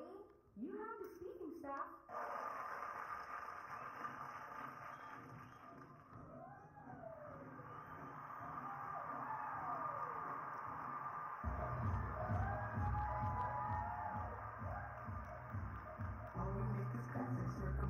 Mona Lisa, Kingdom over style, rock star, green reaper. If you about to kill a vibe, then it's some bites with Alicia.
that, you know, some of the things that I've done this far in life. Getting there, though, was not always beautiful. And there's a lot of hard times, a lot of very difficult situations I put myself through, a lot of unhealthy lifestyle that I lived before I got to where I was, before I got to where I am. As you've seen on there, I was a rapper for a while, doing a little bit of hip hop, performing in clubs and outdoor shows and whatnot. So I'm going to give you a little part of my story, not too deep, not too crazy, but a little part of my story of where I was prior to getting to there. So it's part of my story right here. I seen it all. I hate it all. I wish it never would happen. I seen it all. I did it all. And at the time, I thank God, I thank the Creator that I started rapping. See, I was lost in a world, such a confused little girl. I didn't know if it mattered if I lived or died each day. I didn't know if they cared if I did things my own way. See, I lived every day like my last, just dependent on my blast. All my homies gone so fast. To the streets, to the drugs. I thought it would have brought me home to my bros, to my sis, to so many people that I read. Just take this verse and reminisce about the life I used to live. Make it heard in your world. Maybe save a little girl. Give her hope in her breath and hopefully prolong her death. You see, I rapped through it, cried about it. Now I simply rap about it. But if ever they decide to go and take a look, they'll see it shook up. So many families mixed up in the negativity instead of feeding off our creativity. Adults, imagine your kids coming home looking beat from some cousins or some adults or some kids on the street. We're living in this concrete jungle, gangbanging, some of us even slanging. But take a look at her eyes, it's finally getting at her. It's poisoning her body, her spirit, and mind. And maybe one day it's her body we'll find. Tucked in a corner, battered and beaten. The situation's heating up for us all. We all gotta put a stop to it now before more girls fall. Thank you.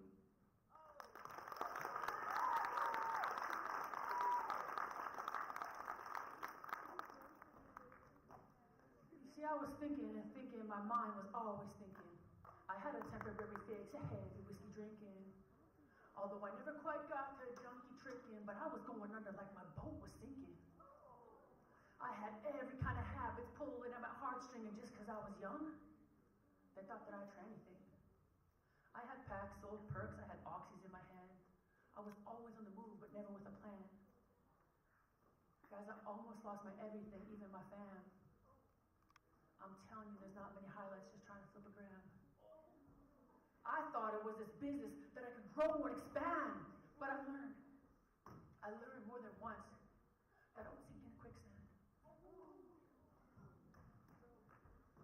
It looked like my future was headed to remand. Listen to my problems and start to understand. She was digging herself in a deep, deep hole. No one knew when or how she was to grow. So many boys and girls with a messed up life. But it's never too late to turn and make it right. You see this big bad monster. It almost took over me. The doctor called it cancer, said it can't be beat. I was forced to quit my job. I couldn't stay on my feet. I lost weight, I lost hair, I lost all my sleep. I tried to raise 2 kids with no cash or a daddy, and I shouldn't have been given just because I'm a Métis. Like I said, I never had cash, but went on shopping sprees. I had such a bad attitude, I take it for free. But I only blame me when I ended up in jail. Like I said, no cash, no money for bail. You got repetitive action from rats and tattletales. Couldn't even trust the guards, they were full of betrayal.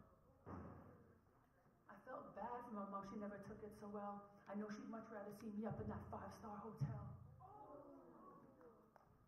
But I thank God, I thank the Creator, that my family helped me every time I fell. Do you understand understand the problem from the stories I tell. She was digging herself in a deep, deep hole. No one knew when or how she was to go. So many boys and girls with a messed up life.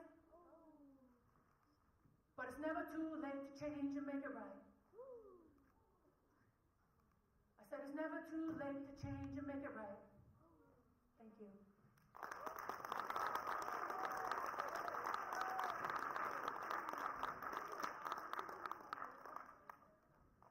So I'd like to share that because it literally is the lifestyle I was living for way too long.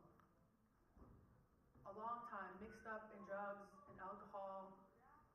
I really did go to remand. I ended up in jail for a while. I had my daughter super, super young. I was 15 when I got pregnant, 16 when I had her, so you can imagine being a child, raising a child is not super fun. Right? But it took me to make the choice, to make the change. I had to depend on myself. Of course I had, I was lucky. I had some family around me, some friends. Not too many friends, mostly just family around me. Most friends just wanted to see me partying, friends, and getting into that kind of lifestyle. Right? But now that I look back, I did have some really close family that always encouraged me. It's up to me to listen. It's up to me to want to make the change. If I would have stayed in that lifestyle, I wouldn't have been able to be walking the runways in New York. I wouldn't be able to walk the runways in Paris, in Fiji. You know what I mean? All these bigger shows. I wouldn't be able to be on movie sets. I wouldn't be able to be professional boxing, getting paid to fight. Literally one of my favorite things in the world to do, and I was getting paid to do it. Sheesh.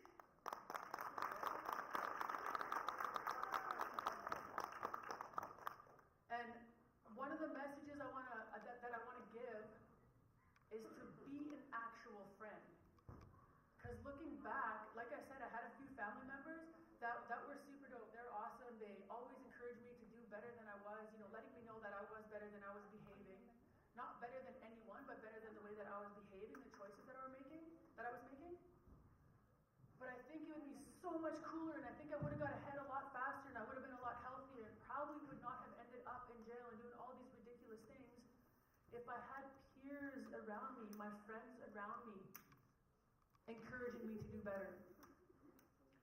You know what I mean? Helping me to do better. I've seen some of the girls I was talking with, some of the young guys, you guys, you're in sports, you're playing sports. That's a huge thing. It's a huge outlet for people. Right? So even if you're not trying to go on the world stage, that doesn't have to be the end all. Find something that you love to do, whether it's music, whether it's writing, an artist of some sort, whether you want to be a photographer. You know what I mean? Find something that you love to do and really focus on that. Because you'll get so much farther ahead in life focusing on something good like that, rather than going through all the other, like super unhealthy steps. Like I'm so grateful to be alive here today. A lot of the stuff that I've been through is definitely beating the odds. But I know I had to dig down and be my own superhero to pull myself up from everything that I was getting into. Right? So I want everyone here, I guess, in that manner, for one, yes, be a better peer to your friends. Right? Encourage a better, healthier lifestyle. Doesn't mean you can't do anything fun. Like, I'm like an adrenaline junkie. I like skydiving. I like climbing up mountains. I like jumping off stuff. I like stunt driving. I like doing a lot of things that are maybe not the safest, but, they're fun. You get paid good. Right? I literally do some crazy stuff, but it's a lot healthier than what it used to be. So that, for one, yes, encouraging each other. And another thing I should bring up quickly before I hand the mic over, a big part of what helped me on my path is going back to my culture. Clearly, I am mixed. I'm Métis. I am French, Ukrainian, and Cree. But I didn't grow up with much culture on either side, on any of my sides.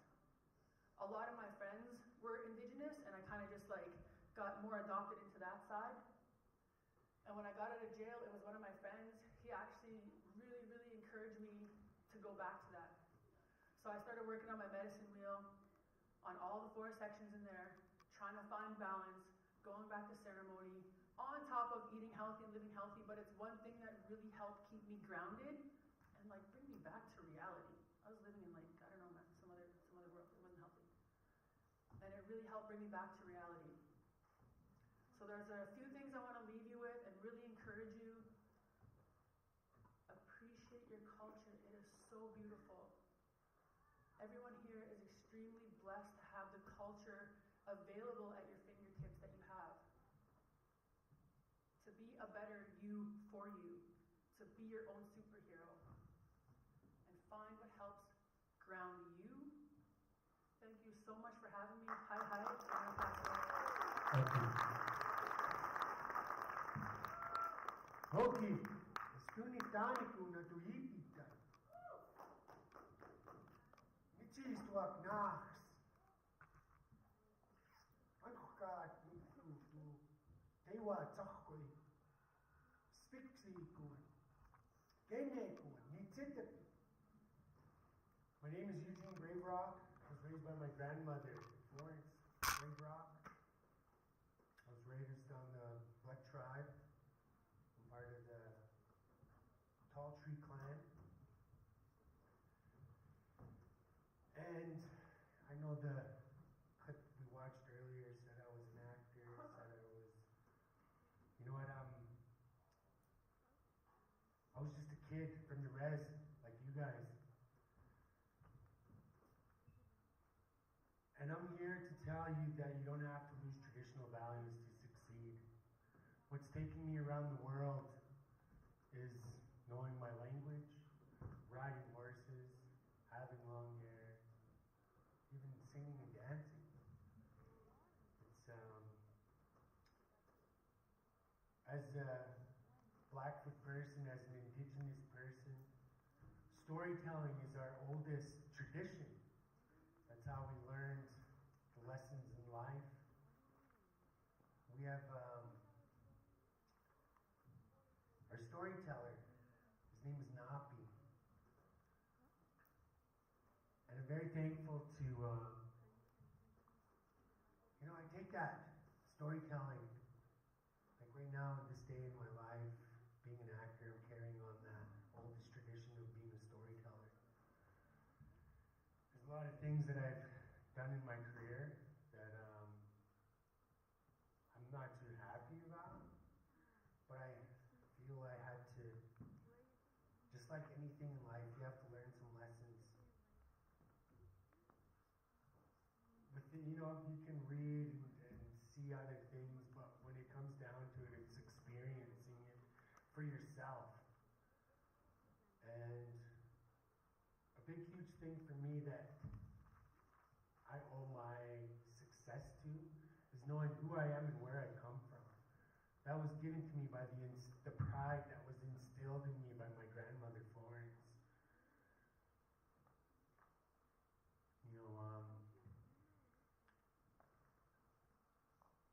I'm here to say, you know what, if I can do it, you can do it.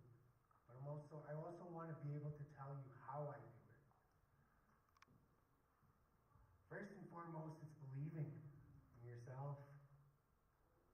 Believing, when I say that, believing in yourself. It's feeding your own spirit.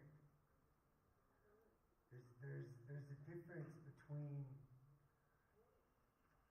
it's all about energy in our world. Energy is so powerful. Everything is made up of atoms, even things that are hard, physical objects. You know what, when you look at it in a microscope, 99.9% of that atom it's not solid. It's moving around. That's the energy. So, the only thing that isn't physical that has energy, it's your thoughts. So that belief and believing in yourself is huge. That's what got me to where I'm at now. But I've also incorporated other things into my structure of everyday living. And that goes back back down to grounding. Does anybody know what grounding is? Energy-wise, everything, electricity needs to be grounded, otherwise there's shocks. So there's something high. So you need to be grounded in order to keep that energy flowing the right way. And it doesn't help. I feel like us as Indigenous people, everything that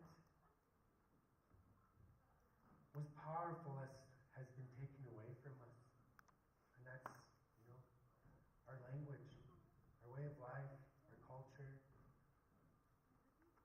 It's still happening. I'm still fighting it. And that energy that I'm trying to talk about, it comes down to prayer, meditating, doing breath work, learning as much about yourself as you can. Taking off your shoes. Your shoes there's rubber on the bottom of your shoes. And that there's no connection to the ground. Take off your shoes. Go put your feet in the dirt.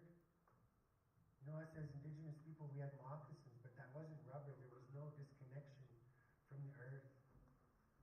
That's one of the things I do, and meditating at the same time. If you guys don't know how to meditate, the simplest way, for me, when I first started, there's tons of different ways. And everything, like I'm saying, you can Google everything. Meditating, breath work. And the easiest way for me was to focus on counting down from 99 to 0. So I'll close my eyes and I'll count down. And I'll count them down number by number. 9, 9, 9, 8, 9, 7, 9, 6. As I'm doing this, I'm thinking about nothing but the numbers. Like on a scoreboard, how the numbers change. 9, 9, 9, 8. Anytime I think of anything, anytime another idea or thought comes into my head that disrupts me from that counting, I start over. And when you do that and get the power to be able to control your thoughts, your emotions, to be able to, what that does, it alleviates everything else. The issues, the problems, the pain. That's that moment of where your body does have, that neutral balance. And it helps. It helps with your thinking, helps with your body, helps clear everything. So that's one of the things I do. And when I'm doing that, when I get down to 0, then the thoughts that are really, truly feeding my spirit come to top.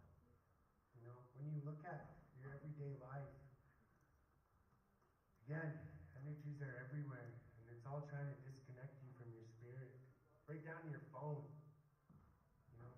I encourage you, don't sleep with your phone by your head. If you do, turn off the Wi-Fi. There's radiation right by your head. Don't wake up and grab your phone right away and figure out, get the anxiety of the world or the energy right at your fingertips. That's the problem with our world today. Everything is disposable. And us as Indigenous people, that's the opposite of who we are. Everything has a purpose and a place so that we don't misuse, abuse it, or take it for granted. So I encourage you to, even meditating, doing breath work, all these different things, even praying.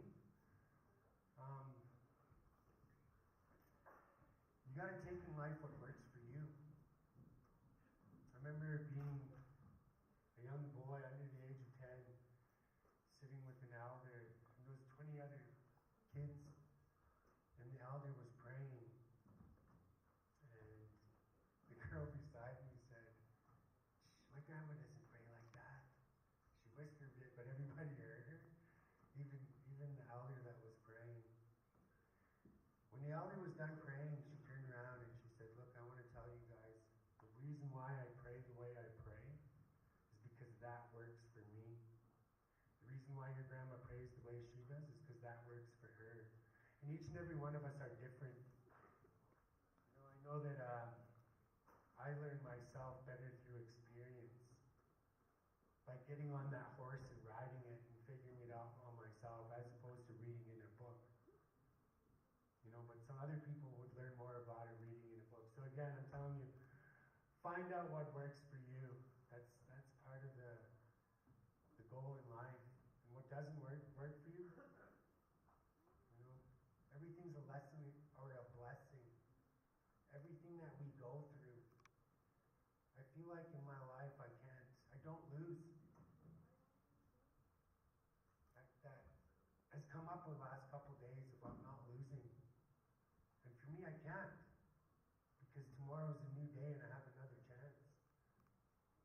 As long as I put in that work and believe, meditate, feed my spirit.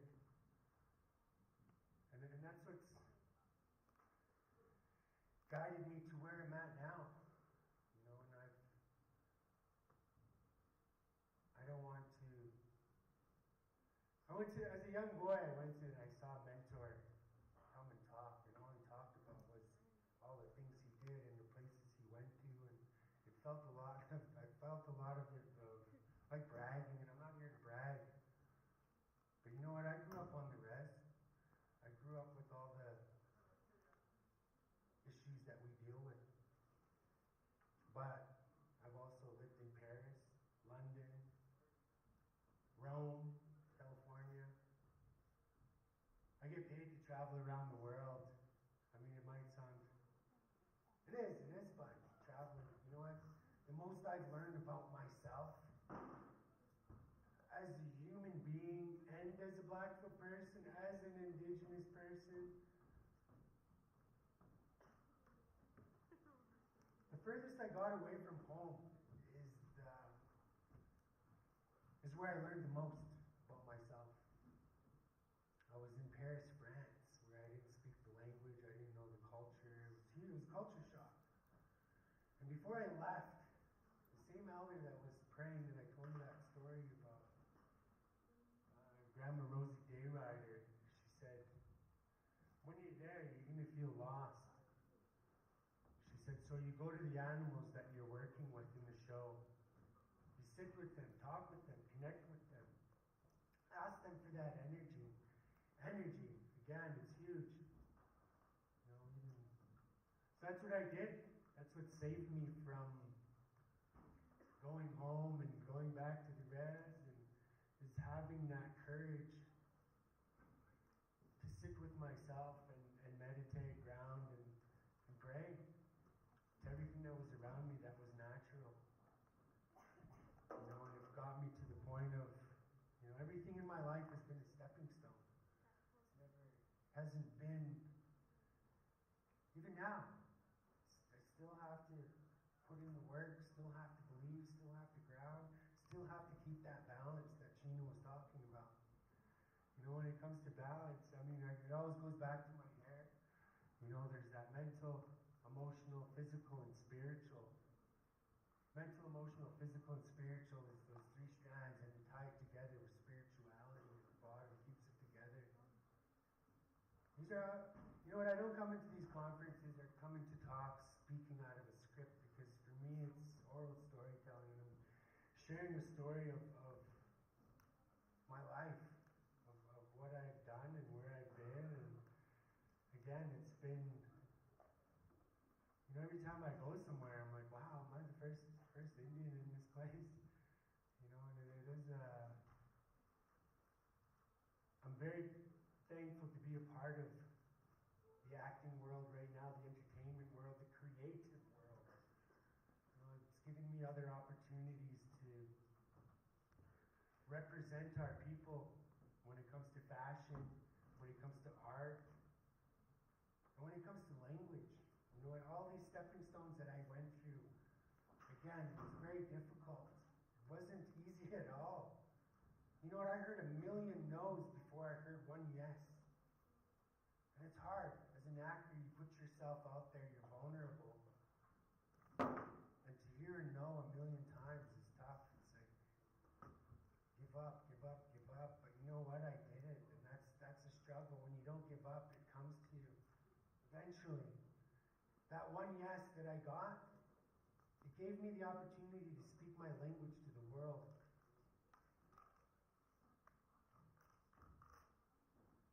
It also has given me the push to really look into our language. So in Wonder Woman, my first word was Oki. Mistuni Taniku Napi. In that process of doing that role, I didn't know what it was. On the video, it said it was a secret project. So I flew to London not knowing where I was going, what I was doing. When I sat at the table, she said, "How do you feel about being called chief?" I shook my head and I was like, very stereotypical, stereotype. She said, "Yes, I understand." She actually went to Haskell Indian University. She said, "Out of respect for you and your people, if you know your language, come up with a name." So I did research on Native American veterans, and in the end, all the stories were written by non-Indigenous writers writing about Indigenous men and more, except one. His name was Mike Mountain Horse from my tribe, from the Blood tribe. But I didn't have the right protocol to use his name. So just like anything else, when I'm going through contemplating or questioning or just praying, putting down some tobacco and asking for guidance, and as an actor, I'll put an offering out there for our storyteller, Napi. Help me tell the story the best way I can. Walk in my shoes. And I said that, and I thought, hey, why can't my character be named Napi? He's a Blackfoot demigod. If Wonder Woman's dad is a Greek god who's Zeus, why can't there be a Blackfoot, an Indigenous demigod in there? So out of all those no's, being able to say that one yes, I was able to put a whole backstory into DC Comics, and in a sense, not that he ever went anywhere, but I brought some new stories back to Napi, and it's again giving me that urge to really empower myself with my language. Again, knowing who I am and where I come from, I think that really comes down to knowing my language. There's a different mentality of knowledge, wisdom when you're speaking in your own language. I know nowadays we translate a lot of it into English, but there's so much more meaning behind the words that we say. I can only speak for myself and what I've learned. And what I've learned is that every story, every word in our language has a story to it. Again, giving it purpose, place, so that we don't misuse, abuse, or take it for granted. It's like the law of attraction. You don't say negative things. And that's how our language is. There was no negative connotations. There was no swear words. Even the word hello. I'm the founder of a project called the Yoki Language Project, where I'm really focusing on language and culture and our elders. I want to honor our elders by leaving something for our youth and our children to know who we are and where we come from. So I'm going around interviewing elders and talking about the power of language.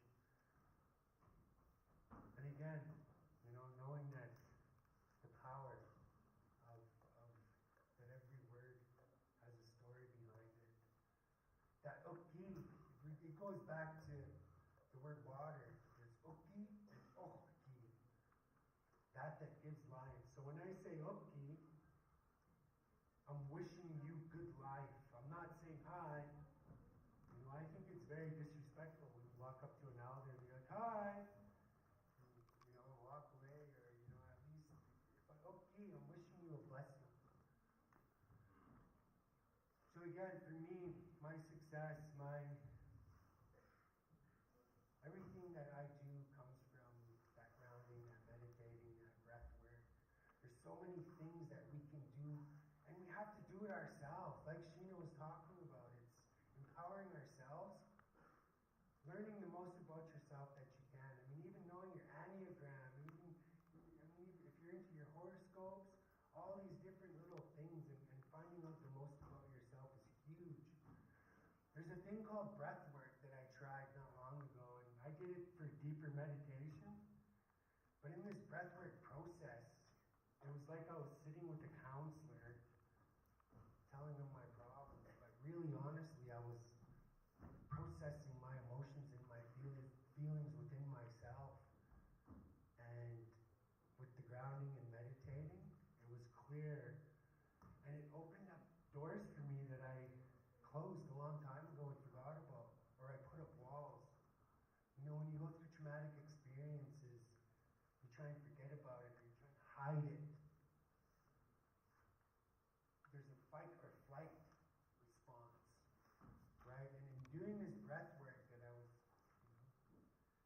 about breath. The first thing you do when you're born is you take a breath.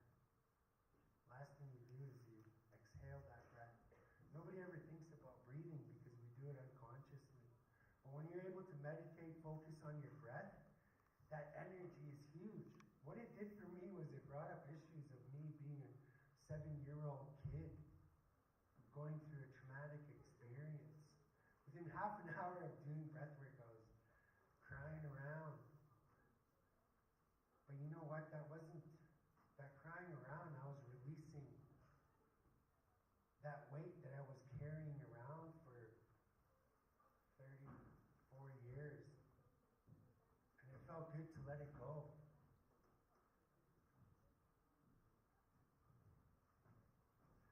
So again, if anybody's taking it, there's so many, there's books that I've read. The Way of the Superior Human Being. Again, there's tons of books on breath work, grounding. As much as everybody who's sitting beside you, your friends, your family, when it comes down to you, it's about you. Feed your own spirit.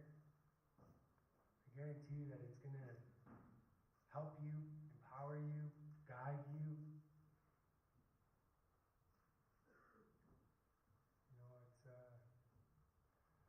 Very thankful, very blessed for the opportunities that have come to me in my world. Again, I owe it all to my grandmother and giving me that power of knowing who I am and where I come from. So I encourage each and every one of you. I asked some of you what your last name was or what your name was. It was Okrine, Kisik. I really encourage all of you guys to figure out where your last names come from. Figure out we have so many. We come from heroes and leaders. When I think nowadays it's hard to understand who we are as Indigenous people because we've been disconnected from who we are as a culture with our language being taken away. But you know what? It's not too late.